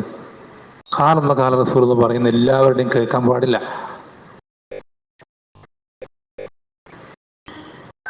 ഒന്നാമത്തെ കാര്യം അതാണ്. രണ്ടാമത്തെ കാര്യം, ഈ വിഷയം എന്ന് പറയുന്നത് ഇത് നമ്മളെ ബാധിക്കുന്ന വിഷയമേ അല്ല. നമ്മളെ സംബന്ധിച്ചിടത്തോളം ഇത്രയേ ഉള്ളൂ, നമുക്ക് അള്ളാഹുവും അവരുടെ റസൂൽ സല്ലല്ലാഹു അലൈഹി വസല്ലമയും ഒരു കാര്യം ഷിർക്കാണെന്നോ കുഫറാണെന്നോ പറഞ്ഞത് നമുക്ക് വ്യക്തമായി അറിയാം. തെളിവുകളുടെ അടിസ്ഥാനത്തിൽ ഇത് ഷിർക്ക് തന്നെയാണ്, കുഫർ തന്നെയാണെന്ന് നമുക്കറിയാം. അത് നമുക്ക് അറിയുന്ന ഒരാൾ അത് ചെയ്തു നമുക്ക് ഉറപ്പുണ്ട്. നമ്മുടെ മുന്നിൽ ഇന്ന ആള് അല്ലെങ്കിൽ ഇന്ന വ്യക്തി, അയാളുടെ വിഷയത്തിൽ മാത്രം ബാധിക്കുന്ന, അയാൾ കാഫറായി പോകുന്നുള്ള വിഷയമല്ലാതെ ബാക്കിയുള്ളവർ ബാധിക്കുന്ന വിഷയമേ അതിൽ വരുന്നില്ല. ബാക്കിയുള്ളവരെ സംബന്ധിച്ച് നമ്മൾ അവരോട് ചോദിക്കില്ല. ബാക്കിയുള്ള ആളുകളെ സംബന്ധിച്ചിടപ്പോൾ നമ്മളോട് ചോദിക്കില്ല. ഇവർ പറയുന്ന എന്താ, കേരളത്തിലെ എല്ലാ സമസ്തക്കാരും മുശ്രിക്കുകളാണ്, കാഫറുകളാണ്. അത് മാത്രമല്ല, അത് അത്രയും സ്റ്റോപ്പ് ചെയ്തില്ല. ഈ സമസ്തക്കാർ മുശ്രിക്കാണെന്ന് വിശ്വസിക്കാത്ത നമ്മുടെ നാട്ടിലെ ബാക്കിയുള്ള മോഹിദീൻ എല്ലാവരും, പക്ഷെ മൂപ്പര് കോഡില്ലാത്ത ഞാനും കെട്ടികളും പിന്നെ തട്ടാനും, ബാക്കി എല്ലാവരും കാഫറായി. ഇതാണ് അയാളുടെ ഫിത്തന. ഇത് നമ്മുടെ ആളുകൾക്കിടയിൽ പ്രചരിച്ചുകൊണ്ടിരിക്കുന്നുണ്ട്. ഞാൻ പറഞ്ഞു വന്നത്, ഇങ്ങനെ നമ്മൾക്കിടയിലേക്ക് പ്രചരിച്ചുകൊണ്ടിരിക്കും ഒരു മുസ്ലിമിന്റെ ഫിത്തന. അവര് അവിടെ പോയി പഠിച്ചു, യമനിൽ പോയി പഠിച്ചു, ആ പണ്ഡിതന്റെ അടുക്കൽ പഠിച്ചു, അവർ സലഫിയത്താണ് പറയുന്നത്, സലഫിയത്തിനാണ് വിളിക്കുന്നത്, അവര് ദഅവത്ത് പറയുന്നത് അവർ സലഫിയത്തിന്റെ പേരിലാണ്, ഒക്കെ ശരിയാണ്. പക്ഷെ അവരിലേക്ക് ഒരാൾ എത്തിപ്പെട്ടാൽ, അവരുടെ മർക്കസിലേക്ക് ഇന്ന് പഠിപ്പിക്കുന്നുണ്ട്, അറിവ് പഠിപ്പിക്കുന്നുണ്ട്, ഖുർആൻ പഠിപ്പിക്കും, ഇങ്ങനെയൊക്കെ അവർ പറയുന്നുണ്ട്. അവരുടെ മർക്കസിലേക്ക് ഒരാൾ എത്തിപ്പെട്ടാൽ പിന്നെ അവന്റെ സലഫിയത്തിന്റെ അവസ്ഥ എന്താ? എത്ര വലിയ ഉലമാക്കളാണ് പച്ചയ്ക്ക് ചീത്ത വിളിക്കാൻ തുടങ്ങുന്നത്. ഒന്നും അറിയാത്തൊരുത്തൻ, അവനിപ്പം നിസ്കാരത്തിന് ശുറൂത്തുകൾ ചോദിച്ചാൽ അറിയില്ല, പക്ഷെ പല പണ്ഡിതന്മാരും ചീത്ത വിളിക്കാൻ അറിയാം. ഇതാണ് അവരുടെ ദഅവത്തിന്റെ കോലം. ഇങ്ങനെയുള്ള ആളുകൾ നമ്മൾ താക്കീത് ചെയ്യണം. കാരണം നമ്മൾ പറഞ്ഞു, നമ്മൾക്ക് മുതൽ മുടക്കാണ് വലുത്. നമ്മുടെ കൂടെയുള്ള ആളുകളുടെ സലഫിയത്ത്, അതാണ് നമ്മൾ ഏറ്റവും അധികം ശ്രദ്ധിക്കേണ്ട കാര്യം. നമ്മുടെ കയ്യിൽ ഏറ്റവും വലിയ സമ്പത്ത്. നമ്മുടെ കൂടെയുള്ള ആളുകളുടെ എണ്ണപ്പെരുപ്പ് നിങ്ങൾ നോക്കണ്ട, അവരുടെ കയ്യിലുള്ള പൈസ നിങ്ങൾ നോക്കണ്ട, അവരുടെ പുറകിൽ അവർക്കുള്ള സ്വാധീനം ഒന്നും നോക്കണ്ട. നമ്മൾക്ക് ഏറ്റവും അധികം നമ്മുടെ ദഅവത്ത് ശ്രദ്ധിക്കണം നമ്മുടെ കൂടെയുള്ള ആളുകളുടെ സലഫിയത്താണ്. അത് ഒരു കലർപ്പില്ലാതെ കൊണ്ടുപോയി കഴിഞ്ഞാൽ നമ്മൾ ഏറ്റവും നല്ല രൂപത്തിൽ ഏറ്റവും നല്ല സമൂഹമായിട്ട് ഖിയാമത്ത് നല്ലൊരു മുന്നോട്ട് പോകും. ഒരാളെയും പേടിക്കേണ്ടതില്ല, ഒന്നും തടസ്സാവില്ല. അതിനുശേഷമാണ് പിന്നെ ബാക്കിയുള്ള ഒരു വിഷയം. അതിനുശേഷമാണ് പിന്നെ ബാക്കിയുള്ളൊരു വിഷയങ്ങൾ. അപ്പം ഇങ്ങനെ നമ്മൾ എന്താ പറയുക, ഇങ്ങനെയൊക്കെ ഓരോ സംസാരങ്ങൾ സംസാരിക്കുമ്പോൾ നമുക്കറിയാം പല മസ്തകത്തുകൾ വരുന്നുണ്ട്. ഇപ്പം നമ്മൾ പെരുന്നാൾ വിഷയം പറഞ്ഞു. അപ്പം അതിപ്പോഴും അതിൽ ആ നിലപാടിൽ തന്നെ തിരുത്താതെ തുടരുന്ന ആളുകൾ, അവർക്കതൊരെന്താണ്, ഒരു വിഷമം ഉണ്ടാക്കും. അതൊരു മസ്തകത്താണ്. പക്ഷെ ആ വിഷമത്തിനേക്കാൾ വലുതാണെന്ത്, ആളുകളെ ഹിദായത്ത് എന്നുള്ളത്. അതിനേക്കാൾ വലിയ മസ്തകം എന്ന് വെച്ചാൽ അവിടെ ഇവിടെയും കൂടിയും കുറഞ്ഞും വരുമ്പോൾ ചെറിയൊരു മസ്ലഹത്തും വലിയൊരു മസ്ലഹത്താണെങ്കിൽ എന്താ ചെയ്യേണ്ടത്? വലിയൊരു മസ്ലഹത്തിന് എടുക്കേണ്ടത്. മസ്ലഹത്ത് വളരെ ചെറുതും. ഇപ്പൊ ഉലൂമ സന്നന്റെ പേര് പറഞ്ഞു, അവിടേക്ക് ഒരാൾ പോകാനില്ല, ഇങ്ങനെ താക്കീത് ചെയ്തതിന് പിന്നെ ഒരാൾ അവിടേക്ക് പോകാതെ വരും. അതൊരു മസ്ലഹത്തല്ലേ? പക്ഷെ ആ മസ്ലഹത്തിനേക്കാൾ വലിയൊരു മസ്ലഹത്ത് ഇവിടെ ഉണ്ട്. എന്താണ്? ആളുകളുടെ സലഫിയത്ത് ശുദ്ധമായി തുടരും, കലർപ്പില്ലാതെ തുടരും. ഈ ഒരു വലിയ മസ്ലഹത്തോടെ ഉണ്ടാവുമ്പോൾ ഈ മസ്ലഹത്തിന് എന്ത് ചെയ്യണ്ട, പരിഗണിക്കേണ്ടതില്ല. ഉദാഹരണത്തിന് നോമ്പിന്റെ കാര്യം പറഞ്ഞു. നോമ്പ് ശരീരം ക്ഷീണിക്കുകയാണ്. ആ ക്ഷീണം എന്നുള്ള മസ്ലഹത്തോടെ ഉണ്ടാവുന്നുണ്ട്. എന്നാൽ പോലും എന്താവുന്നുണ്ട്, വലിയൊരു മസ്ലഹത്തോടെ ഉണ്ട്. അപ്പൊ ഈ ചെറിയൊരു മസ്ലഹത്തെ എന്ത് ചെയ്യില്ല, പരിഗണിക്കൂല. മനസ്സിലായോ? അപ്പൊ മസ്ലഹത്ത് വളരെ ചെറുതും മസ്ലഹത്ത് വളരെ വലുതുമാണെങ്കിൽ അവിടെ മസ്ലഹത്ത് എന്ത് ചെയ്യേണ്ടതില്ല, പരിഗണിക്കേണ്ടതില്ല. മസ്ലഹത്തിനാണ്. അതുപോലെ തന്നെ തിരിച്ചും ചെറിയൊരു മസ്ലഹത്ത്, ഒരു അഫ്ദൽ ചെയ്യാന്ന് പറഞ്ഞാൽ വാജിബ് ചെയ്യുന്നതിന് അത്ര മസ്ലഹത്തൊന്നുമില്ല. ഒരു അഫ്ദലായ നിലപാട് ചെയ്യാന്ന് പറഞ്ഞാൽ വാജിബ് ചെയ്യാതിരുന്ന കിട്ടുന്ന ശിക്ഷയൊന്നും കിട്ടൂല. അഫ്ദൽ ചെയ്യാതിരുന്ന ചെറിയൊരു മസ്ലഹത്ത്. പക്ഷെ അത് ചെയ്താലുണ്ടാവുന്ന മഫ്സദത്തോ വളരെ വലുതുമാണ്. അങ്ങനെയാണെങ്കിൽ ആ മസ്ലഹത്ത് കണ്ടിട്ട് നമ്മളത് ചെയ്യരുത്. ഇതിങ്ങനെ കുറേ ഉദാഹരണങ്ങൾ പറയുന്നതിനേക്കാളും നല്ലത് എന്താണെന്നറിയോ? നമ്മൾ എപ്പോഴും എന്ത് ചെയ്യുക, ഈ പറഞ്ഞ വിശ്വാസം പഠിപ്പിച്ച നെൽബറക്കത്തും ആ കാവിരിക്കും. ഇങ്ങനെയുള്ള ആളുകൾ ഇൽമ കൊണ്ടും പ്രായം കൊണ്ടും രണ്ടിലും കബീറായിരിക്കണം. ഒരാൾ കുറേ പ്രായമുണ്ട്, ഇൽമ കുറവാണെങ്കിൽ അയാളല്ല ഉദ്ദേശിക്കുന്നത്. അതുപോലെ ഒരാൾക്ക് കുറേ ഇൽമുണ്ട്, അയാൾക്ക് പ്രായം നല്ല കുറവാണെങ്കിൽ അയാളെയല്ല ഉദ്ദേശിക്കുന്നത്. പ്രായം കൂടണം, അതുപോലെ തന്നെ എന്ത് വേണം, ഇൽമും കൂടണം. ഇത് പറയുമ്പോൾ നിങ്ങൾ വിചാരിക്കരുത് താടി നരക്കാത്ത ആളുകളെ ദീന് പഠിപ്പിക്കാനോ സംസാരിക്കാനോ വിളിക്കുക, അങ്ങനെയല്ല ഉദ്ദേശിക്കുന്നത്. നമ്മൾ ദീൻ പഠിപ്പിക്കുന്നത് നമുക്ക് അറിയുന്ന പഠിപ്പിക്കും. ഞാനൊക്കെ ചെയ്തത് എന്താണെന്ന് വെച്ചാൽ, എൻ്റെ വകയായി എനിക്ക് തോന്നിയതായിട്ട് അല്ലെങ്കിൽ എൻ്റെ പോക്കറ്റിൽ നിന്ന് ഒരു കാര്യം ഞാൻ എന്ത് ചെയ്യുന്നില്ല, നിങ്ങൾക്ക് പറഞ്ഞു തരില്ല. അത് പറഞ്ഞു തരാൻ ആയിട്ടുമില്ല, എനിക്കതിന് കഴിയില്ല. അങ്ങനെ ചെയ്യണമെങ്കിൽ എനിക്കെന്ത് വേണം, ഖുർആൻ സുന്നത്ത് നേരിട്ട് എനിക്ക് എന്ത് ചെയ്യണം, ഹുക്കുമുകൾ പുറത്തിറക്കി ഇത് ഇന്ന ആയത്ത് വാജിബിനെ അറിയിക്കുന്നുണ്ട്, ഇന്ന ആയത്ത്. അങ്ങനെ എനിക്ക് എന്ത് പുറത്തെടുക്കാൻ സാധിക്കുന്ന അത്രയും അറിവുള്ള അവസ്ഥയിലേക്ക് ഞാൻ ആവണം. അപ്പം എനിക്ക് പറയാം, അപ്പോഴേ പറയാവൂ. ഇപ്പൊ ചെയ്യുന്നതെന്ന് വെച്ചാൽ പണ്ഡിതന്മാരെ ഈ വിഷയത്തിൽ സൂചിപ്പിക്കുന്ന സംസാരങ്ങൾ അത് ക്രോഡീകരിക്കുകയും ആവശ്യത്തെ തെളിവുകൾ എന്ത് ചെയ്യുക, ക്രോഡീകരിക്കുകയും അത് നിങ്ങൾക്ക് മനസ്സിലാവുന്ന രൂപത്തിൽ എളുപ്പത്തിൽ പറഞ്ഞു തരാൻ പരിശ്രമിക്കുക മാത്രമേ ചെയ്യുന്നുള്ളൂ. അല്ലാതെ എൻ്റെ വകയായിട്ട് ഒന്നും പറയുന്നില്ല, പറയാൻ പാടില്ല. അപ്പൊ ഇങ്ങനെയാണെങ്കിൽ കുഴപ്പമില്ല. കാരണം എന്ത് മാത്രമേ ഉള്ളൂ, നിങ്ങൾക്ക് ഒരു എന്താ പറയാ, എത്തിച്ചു തരുന്ന ഒരാൾ മാത്രമേ ഞാൻ, എൻ്റെ വകയായിട്ടൊന്നുമില്ല. പക്ഷെ നമ്മൾ വലിയ വലിയ വിഷയങ്ങൾ വരുമ്പോൾ ഇങ്ങനെയുള്ള ആളുകൾ എന്ന് വെച്ചാൽ സ്വയം ഖുർആനും സുന്നത്തിൽ നിന്നൊക്കെ തെളിവുകൾ എടുക്കാൻ സാധിക്കുന്ന, അതാണ് ഇൽമ കൊണ്ട് വലിയ ആളുകൾ എന്ന് പറയുന്ന അവരെയാണ്.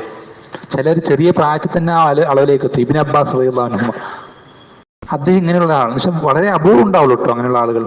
ചെറിയ പ്രായത്തിൽ തന്നെ അത്രയും ഇൽമുള്ള അവസ്ഥയിലേക്ക് എത്തുക എന്ന് പറയുന്നത് അപൂർവമാണ്. അതിൽപ്പെട്ട വ്യക്തിയാണ് ഇബ്നു അബ്ബാസ് റളിയല്ലാഹു അൻഹു. അതുകൊണ്ട് തന്നെ ഉമർ റളിയല്ലാഹു അൻഹു ഇദ്ദേഹത്തിന് ഇൽമിന്റെ അളവറിയാം, ആഴം അറിയാം. അതുകൊണ്ട് തന്നെ ഉമർ റളിയല്ലാഹു അൻഹു എന്ത് ചെയ്യാറുണ്ട്, ബദറിൽ പങ്കെടുത്ത വലിയ സ്വഹാബത്തിരിക്കുന്ന മജ്ലിസിൽ എന്നുവെച്ചാൽ ഇദ്ദേഹം ഷൂറ നടത്തുന്ന ഖലീഫയുടെ മജ്ലിസിൽ ഉമർ റളിയല്ലാഹു അൻഹുവിന്റെ ഭരണകാലത്ത് ഉമർ റളിയല്ലാഹു അൻഹു ആ മജ്ലിസിൽ ഇബ്നു അബ്ബാസിനെയും ഇരുത്താറുണ്ട്. അപ്പൊ ഈ ആളുകൾ പലരും ചോദിക്കും, ഇവന്റെ അതേ പ്രായത്തിൽ ഞങ്ങൾക്ക് മക്കളുണ്ട്, ഇവന്റെ പ്രായത്തിൽ ഞങ്ങൾക്ക് എന്തുണ്ട്, ഞങ്ങൾ പലർക്കും മക്കളുണ്ട്, അങ്ങനെയുള്ള ആളുടെ ഞങ്ങളുടെ കൂടെ എന്തിനെ ഇരുത്തുന്നത് വെച്ചാൽ ഒരിക്കലും അദ്ദേഹത്തിന് ദേഷ്യം കൊണ്ടല്ല ചോദിക്കുന്നത്. അവർ ചോദിക്കുന്ന ഈ വിഷയം ഈ അർത്ഥത്തിലാണ്. വെച്ചാൽ പ്രായം കൂടിയവരല്ലേ ഇരുത്തേണ്ടത്, ഇങ്ങനെയുള്ള വിഷയങ്ങൾ വലിയ വിഷയങ്ങൾ ചർച്ച എന്നുള്ള അർത്ഥത്തിൽ ചോദിക്കുന്നത്. അപ്പൊ ഉമർ എന്താ ചെയ്തെന്ന് അറിയോ? ഒരു ദിവസം ഈ ഒരു വിഷയത്തൊന്നും മറുപടി ഒന്നും പറഞ്ഞില്ല. കുറച്ച് ദിവസം കഴിഞ്ഞപ്പോൾ സ്വഹാബികളോട് എല്ലാവരും മജ്ലിസിലിരിക്കുന്ന സ്വഹാബികളൊക്കെ എല്ലാവരോടും എന്ത് ചോദിച്ചു? ഒരു സൂറത്തിന്റെ തഫ്സീർ ചോദിച്ചു. ഏത് സൂറത്താ?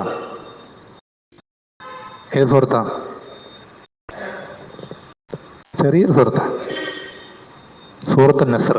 ഇദാ ജാഅ നസ്റുല്ലാഹി വൽ ഫത്ഹ്. ഈ ആയത്തിന്റെ, ഈ സൂറത്തിന്റെ അർത്ഥം നമുക്കറിയാം. അള്ളാഹുവിന്റെ സഹായം വന്നെത്തി കഴിഞ്ഞാൽ, വിജയം വന്നെത്തി കഴിഞ്ഞാൽ ധാരാളമായി തസ്ബീഹും ഹംദും വർദ്ധിപ്പിച്ചുകൊള്ളുക. ഇതാണ് നമുക്കൊക്കെ അറിയുന്ന അർത്ഥവും സ്വഹാബത്ത് മനസ്സിലാക്കിയ അർത്ഥമൊക്കെ തന്നെയാണ്. ഇബ്നു അബ്ബാസിനെ ചോദിച്ചപ്പോൾ ഈ ആയത്ത്, ഇതിന്റെ അർത്ഥം ഇങ്ങനെ തന്നെയാണ്, പക്ഷെ ഇതിൽ വേറൊരു അർത്ഥം കൂടി അടങ്ങിയിട്ടുണ്ട്.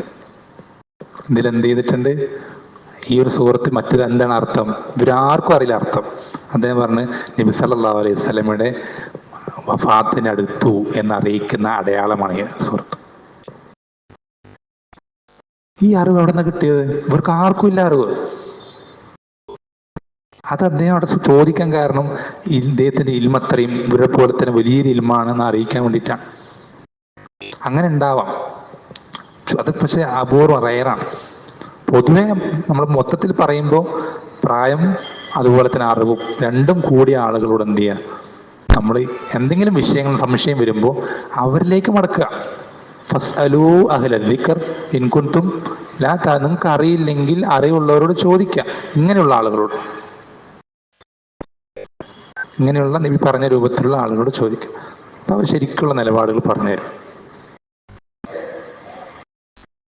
അതാണ് ഈ വിഷയത്തിൽ നമുക്ക് സാധാരണക്കാരെന്ന നിലയ്ക്ക് നമ്മൾ പഠിച്ച് ആ ഒരു അവസ്ഥയിലേക്ക് എത്തുന്നവരെ നമുക്ക് സ്വീകരിക്കാനുള്ള ഈ ഇങ്ങനെയുള്ള ഫിത്തനകളിൽ നിന്ന് രക്ഷപ്പെടാനുള്ള കുറുക്കു വഴി ഇതാണ്.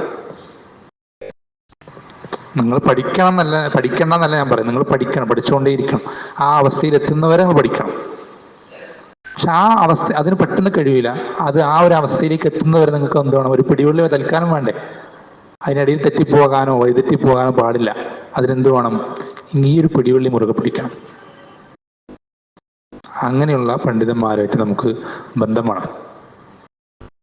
നിങ്ങളുടെ കയ്യിൽ എത്ര പേരിൽ ഏതെങ്കിലും ഒരു പണ്ഡിതൻ നമ്പർ ഉണ്ട്? അറബി അറിയുന്ന, ഈ രൂപത്തിലുള്ള അറിവും പ്രായമൊക്കെ ഉള്ള എത്ര പേര് നമ്പർ ഉണ്ട്? എത്ര പേർക്കുണ്ട് കയ്യിൽ? അറബി തന്നെ അറിയില്ല അല്ലെ? പഠിക്കണം. അത് നമ്മുടെ പോരായ്മയാണ്. നമുക്ക് ഈ വിഷയങ്ങൾ ചർച്ച ചെയ്യാൻ സാധിക്കുന്ന അത്രയെങ്കിലും അറബി നമ്മൾ പഠിക്കണം. അല്ലാതെ നമുക്ക് എങ്ങനെയാണ് ഒരു നമ്മുടെ കൂടെയുള്ള ആളുകളെ ദീനിൽ ഉറപ്പിക്കാൻ നമുക്ക് വേറെ എങ്ങനെ സാധിക്കുക? നമുക്ക് സാധിക്കൂല.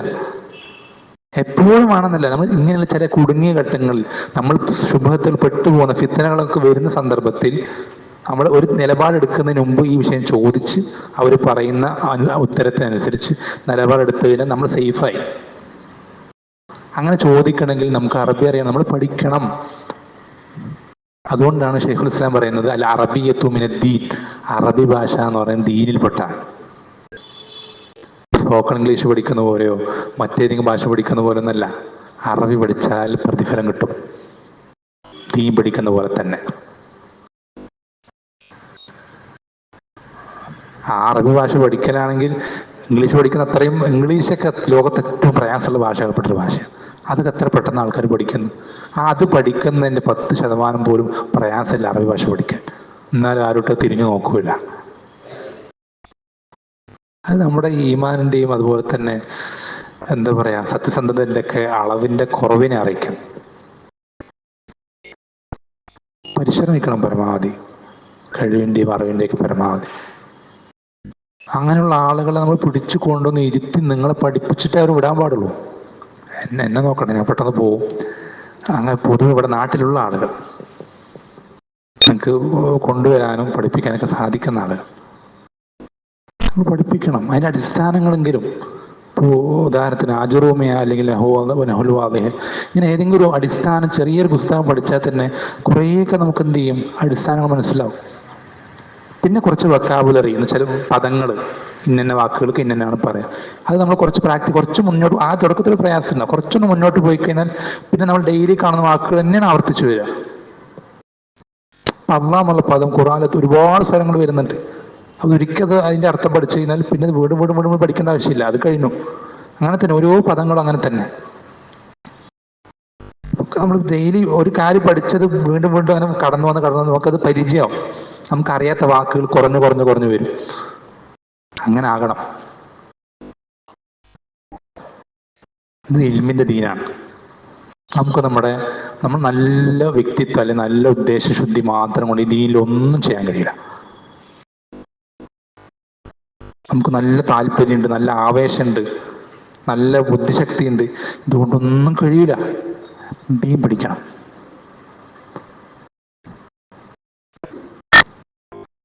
അപ്പോൾ ചുരുക്കത്തിൽ ഞാൻ അവസാനിപ്പിക്കുകയാണ്. വലിയൊരു വിഷയമായതുകൊണ്ട് ചുരുക്കി പറഞ്ഞതേ ഉള്ളൂ. നമ്മളെ സംബന്ധിച്ചിടത്തോളം ചുരുക്കത്തിൽ ഇത്രയേ ഉള്ളൂ. ഇങ്ങനെ ഒരുപാട് വിഷയങ്ങൾ എന്നുവെച്ചാൽ നമ്മൾ പെട്ടെന്ന് നോക്കിക്കാണുന്നത് പോലെയല്ല കാര്യങ്ങൾ പലതും ഉണ്ടാവുക. നമ്മൾ നേരത്തെ പറഞ്ഞു, മഞ്ഞുമല കടലിൽ മുങ്ങിക്കിടക്കുന്ന പോലെ. നമ്മൾ മുകളിൽ നോക്കുന്ന ഭാഗം എന്ന് പറയുന്നത് 10% ഉള്ളതിൻ്റെ. അത് കണ്ടിട്ട് നമ്മൾ എന്തോ ചെറിയ കാര്യമാണെന്ന് വിചാരിക്കണ്ട. നമ്മൾ കടലിൽ യാത്ര ചെയ്യുന്ന ആളുകൾക്കറിയാം, പല ആളുകളും അവരുടെ കപ്പൽ തകർന്ന് പല ആളുകൾ അപകടത്തിൽപ്പെട്ടത് ഈ തെറ്റിദ്ധാരണ കാരണം പുറമേക്ക് നോക്കുമ്പോൾ ചെറിയൊരു കഷ്ണേ കാണുന്നുള്ളൂ. ഒരു കപ്പൽ മുന്നിൽ വരുമ്പോൾ ചെറിയൊരു കഷ്ണം, ഇത് തട്ടിയാലൊന്നും കപ്പൽ പൊട്ടാൻ പോകണില്ല, ഒന്നും സംഭവിക്കുക എന്ന് വിചാരിച്ചിട്ടാണ് എന്ത് ചെയ്യുക, അവർ വകവയ്ക്കാതെ പോവും. അടിയിൽ 90% താഴെയാണ്, വലിയൊരു ഭാഗം തന്നെ താഴെയാണ്. ഇതറിയാത്ത ആളുകൾ എന്ത് ചെയ്യും, തട്ടും തകരും, പലരും അപകടത്തിൽപ്പെടും. ഇതേപോലെ തന്നെയാണ് ജീവിതത്തിൽ പല വിഷയങ്ങൾ, ദീനിന്റെ പല മസാലകൾ അങ്ങനെ തന്നെ. നമ്മൾ പുറമേക്ക് കാണുന്ന രൂപത്തിലാണെന്ന് വിചാരിച്ച് നമ്മൾ എടുത്തുചാടി എന്തെങ്കിലും പറയാനോ പ്രവർത്തിക്കാനോ നിൽക്കണ്ട. നമ്മൾ ആ ആവേശം നല്ല തന്നെയാണ്, പക്ഷെ ആ ആവേശം എന്ത് ചെയ്യണം, ഇൽമു കൊണ്ട് പിടിച്ചു കെട്ടാൻ സാധിക്കണം. ആവേശം എന്ന് പറയുന്നത് അഴിച്ചുവിട്ട കുതിരയെ പോലെ ആവാൻ പാടില്ല, കടിഞ്ഞാണ് വേണം. അത് അറിവുള്ള ആളുകളുടെ കയ്യിൽ ആ കടിഞ്ഞാണ് കൊടുക്കുകയും വേണം. എന്നിട്ട് അവർ തളിക്കുന്ന രൂപത്തിൽ, അയച്ചുവിടുന്ന രൂപത്തിൽ നമ്മൾ ആവശ്യത്തിൽ കുതിച്ചോ ഒരു പ്രശ്നമില്ല, പക്ഷെ അവരുടെ നിയന്ത്രണത്തിൽ ആ കടിഞ്ഞാണ് കൊടുക്കണം. അല്ല നമ്മൾ നമ്മുടെ ആവേശം കൊണ്ടിട്ട് നമ്മൾ എടുത്തു ചാടിക്കഴിഞ്ഞാൽ അപകടത്തിലേക്ക് എത്തിക്കും. അപ്പോൾ ഇതാണ് ഈ വിഷയത്തിലുള്ള ചുരുക്കം. അപ്പോൾ പണ്ഡിതന്മാരായിട്ട് നമ്മൾ എന്ത് ചെയ്യാം, ബന്ധപ്പെടാൻ നമുക്ക് സാധിക്കുന്ന രൂപത്തിലെങ്കിലും നമ്മൾ ശ്രദ്ധിക്കണം. നമുക്ക് പണ്ഡിതനാവാൻ പറ്റുമെങ്കിൽ ഏറ്റവും നല്ലതാണ്. നിങ്ങൾക്ക് എല്ലാവർക്കും പണ്ഡിതനാകാൻ പറ്റുമെങ്കിൽ ഏറ്റവും നല്ലതാണ്. എല്ലാവരും നെയ്യേറിയ അപ്പം കേടുവരൊന്നുമില്ല. എല്ലാവരും പണ്ഡിതന്മാരായി കണ്ടിട്ട് സ്വർഗത്ത് സ്ഥലമില്ലാണ്ടാവുന്നില്ല. മനസ്സിലായോ? നാട്ടിൽ ഹൈറ് ഷെറ് കൂടുമൊന്നുമില്ല, അല്ലെങ്കിൽ ഹൈർ അധികരിച്ചിട്ട് പ്രശ്നമാവുമൊന്നുമില്ല. മനസ്സിലായോ? അപ്പോൾ എല്ലാവരും പണ്ഡിതന്മാർ ആകാൻ പറ്റുമെങ്കിൽ നിങ്ങൾ വിചാരിക്കണം നിങ്ങൾക്ക് പറ്റൂ. നിങ്ങളോട് പറ്റില്ല എന്ന് ആരാ പറഞ്ഞത് നിങ്ങൾക്ക് പണ്ഡിതന്മാരാകാൻ പറ്റൂല എന്ന്? നിങ്ങളുടെ ലൗഹുൽ മഹ്ഫൂദ് വായിച്ചു നോക്കിയിട്ടുണ്ടോ നിങ്ങൾക്ക് പണ്ഡിതനാകാൻ പറ്റൂല എന്ന്? അള്ളാഹ് എഴുതി വെച്ച് നിങ്ങൾ വായിച്ചു നോക്കിയിട്ടുണ്ടോ? നിങ്ങളോട് ആരാ പറഞ്ഞത്? നിങ്ങൾ ശൈത്താൻ തോന്നിപ്പിക്കുന്നതാണ്. എനിക്ക് ഇത്ര പ്രായമായി, എനിക്ക് അങ്ങനെ പ്രയാസം, വീട്ടിൽ പ്രാരാബ്ദങ്ങളാണ്, ജോലി ഇങ്ങനെ കിട്ടിയിട്ട് ഒഴിവ് കിട്ടിയിട്ട് സമയമില്ല, അതാണ് ഇതാണ് ഇങ്ങനെയാണ് പഠിക്കാൻ കഴിയുന്ന ആളല്ല ഞാൻ. ചെറുപ്പത്തിൽ സ്കൂളിൽ പഠിക്കുമ്പോഴും അവിടെ പഠിക്കുമ്പോഴൊക്കെ ഇതൊക്കെ ശൈത്താന്റെ വസ്വാസാണ്. നിങ്ങൾ ആത്മാർത്ഥമായി പരിശ്രമിക്കുകയാണെങ്കിൽ, സത്യസന്ധമായ റബ്ബിനോട് അത് ചോദിക്കുകയാണെങ്കിൽ നിങ്ങൾക്കത് റബ്ബ് തന്നിരിക്കും. ഒരു സംശയം വേണ്ട. 100 അല്ല 101%.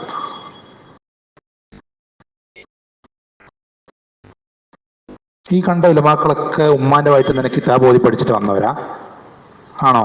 നിങ്ങൾ അങ്ങനെയാണോ കരുതുന്നത്? ഇബ്നു തൈമിയ്യ ഇത്രയും വലിയ പണ്ഡിതനാണെന്ന് പറയുമ്പോൾ നിങ്ങൾ എന്താ വിചാരിക്കുന്നത്?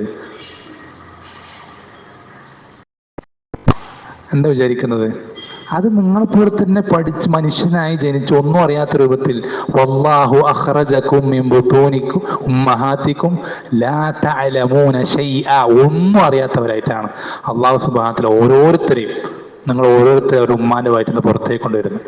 അത് ഇബ്നു ഹജറിനെ അങ്ങനെ തന്നെ, ഇബ്നു തൈമിയ്യ അങ്ങനെ തന്നെ, ഇമാം അഹ്മദിന് എല്ലാവരും അങ്ങനെ തന്നെ.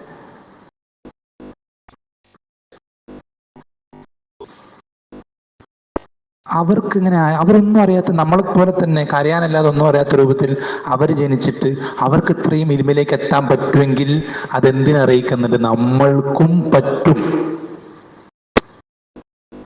അല്ലേ? പറ്റൂലേ? പറ്റും, ഒരു സംശയം വേണ്ട.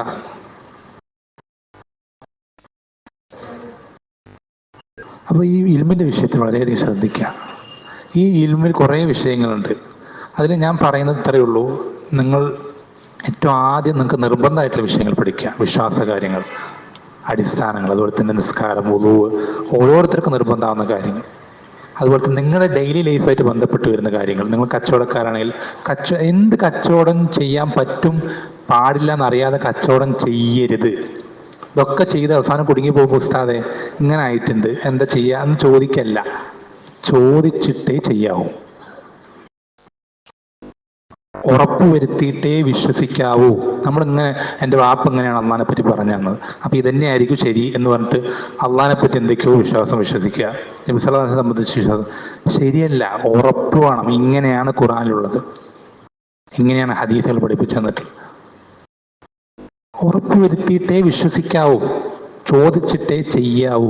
അങ്ങനെ നിങ്ങളൊന്ന് ശ്രമിച്ചു നോക്ക്. ഞാൻ എൻ്റെ ജീവിതത്തിൽ അങ്ങനെ ചെയ്യും. ഒരു കാര്യവും ദീനിലുള്ളതാണ് ഉറപ്പുവരുത്തിയിട്ട് തെളിവുകളുടെ അടിസ്ഥാനത്തിൽ ഞാൻ വിശ്വസിക്കുള്ളൂ എന്ന് നിങ്ങളൊന്ന് തീരുമാനിച്ചു നോക്ക്.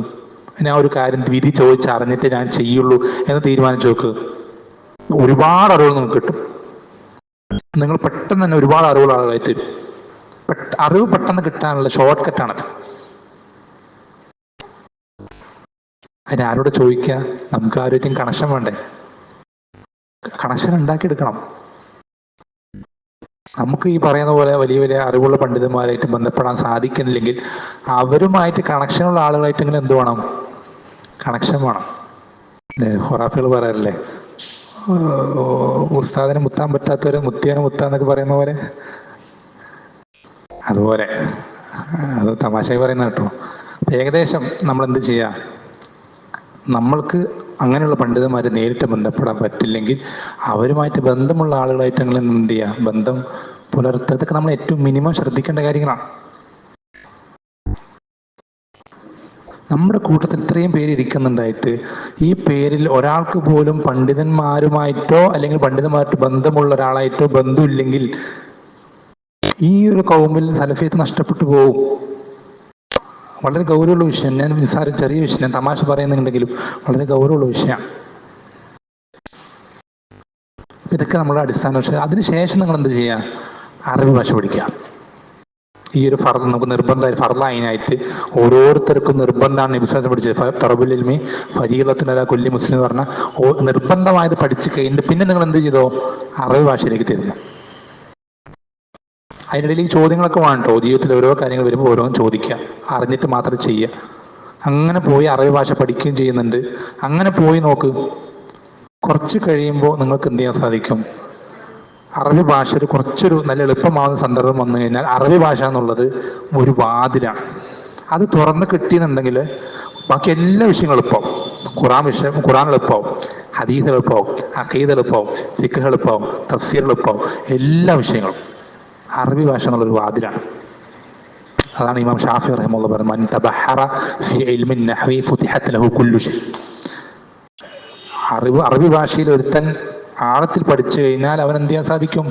ബാക്കി എല്ലാ വിഷയങ്ങളും തുറന്നു കൊടുക്കപ്പെടും. എളുപ്പമാണ് അറബി ഭാഷ പഠിച്ചു കഴിഞ്ഞാൽ. അത് ഇമാം ഷാത്തിബി റഹിമഹുല്ലാഹ് പറഞ്ഞു, ഒരാൾക്ക് അറബി ഭാഷയിൽ എത്ര അറിവുള്ളോ അത്ര അറിവ് അവന് ഖുർആനിലുണ്ടാവുള്ളൂ. അറബി ഭാഷയിൽ ഒരുത്തിന് വളരെ ചെറിയ ലോ ലെവലാണെങ്കിൽ, അടിസ്ഥാനങ്ങളൊക്കെ അറിയില്ലെങ്കിൽ അവന് ഖുർആനിലും അത്രയേ അറിയുള്ളൂ. നമുക്കത്ര പോരാ. നമ്മൾ ഖുർആന്റെ ആളുകളാണ്, ഖുർആന്റെ ഉമ്മത്താണ്. ഇബ്നു മസ്ഊദ് പറയാറുണ്ട്, ഏതൊരായത്ത് എവിടെ അവതരിച്ചു, എന്ത് വിഷയത്തിൽ അവതരിച്ചു എന്നെനിക്ക് അറിയാത്ത ഒരൊറ്റായത്ത് പോലും ഖുർആനിലില്ല. അങ്ങനെ എനിക്കറിയാത്ത ഏതെങ്കിലും കാര്യം ഖുർആന്റെ വിഷയത്തിൽ അറിയുന്ന ഒരാളുണ്ടെങ്കിൽ, കുതിരെത്തുന്ന അല്ലെങ്കിൽ ഒട്ടകെത്തുന്ന സ്ഥലമാണെങ്കിൽ ഏത് കിഴക്കിലാണ് പടിഞ്ഞാറ് ഞാനവിടെ എത്തുന്നവർ, അങ്ങനെ പറയാൻ സാധിക്കണം. ഖുർആനിൽ എനിക്കറിയാത്ത ഒരായത്ത് എന്ന് വെച്ചാൽ ആയത്തിന്റെ വിശദീകരണം അറിയാത്ത ഒരൊറ്റ ആയത്ത് പോലും ഇല്ല, നമുക്ക് പറയാൻ സാധിക്കണം. അതിലേക്കാണ് നമ്മുടെ നമുക്കതിലേക്കാണ് ഫഖറുള്ളത്, പെരുമ നടിക്കാൻ അതൊക്കെയുള്ളത്. അതുകൊണ്ടാണ് നമ്മൾ അഭിമാനിക്കേണ്ടത്. പെരുമ നടിക്കൽ പാടില്ല. അതിലേക്കാണ് നമ്മൾ അഭിമാനിക്കാനുള്ളത്. അപ്പോൾ പഠിക്കുക, ഈ വിഷയങ്ങൾ പണ്ഡിതന്മാരായിട്ട് എപ്പോഴും ബന്ധം പുലർത്തുക, എപ്പോഴും ചോദിച്ചും പഠിച്ചും മാത്രം കാര്യങ്ങൾ ഉറപ്പുവരുത്തിയിട്ട് മാത്രം ദീനിന്റെ വിഷയങ്ങൾ ചെയ്യുക.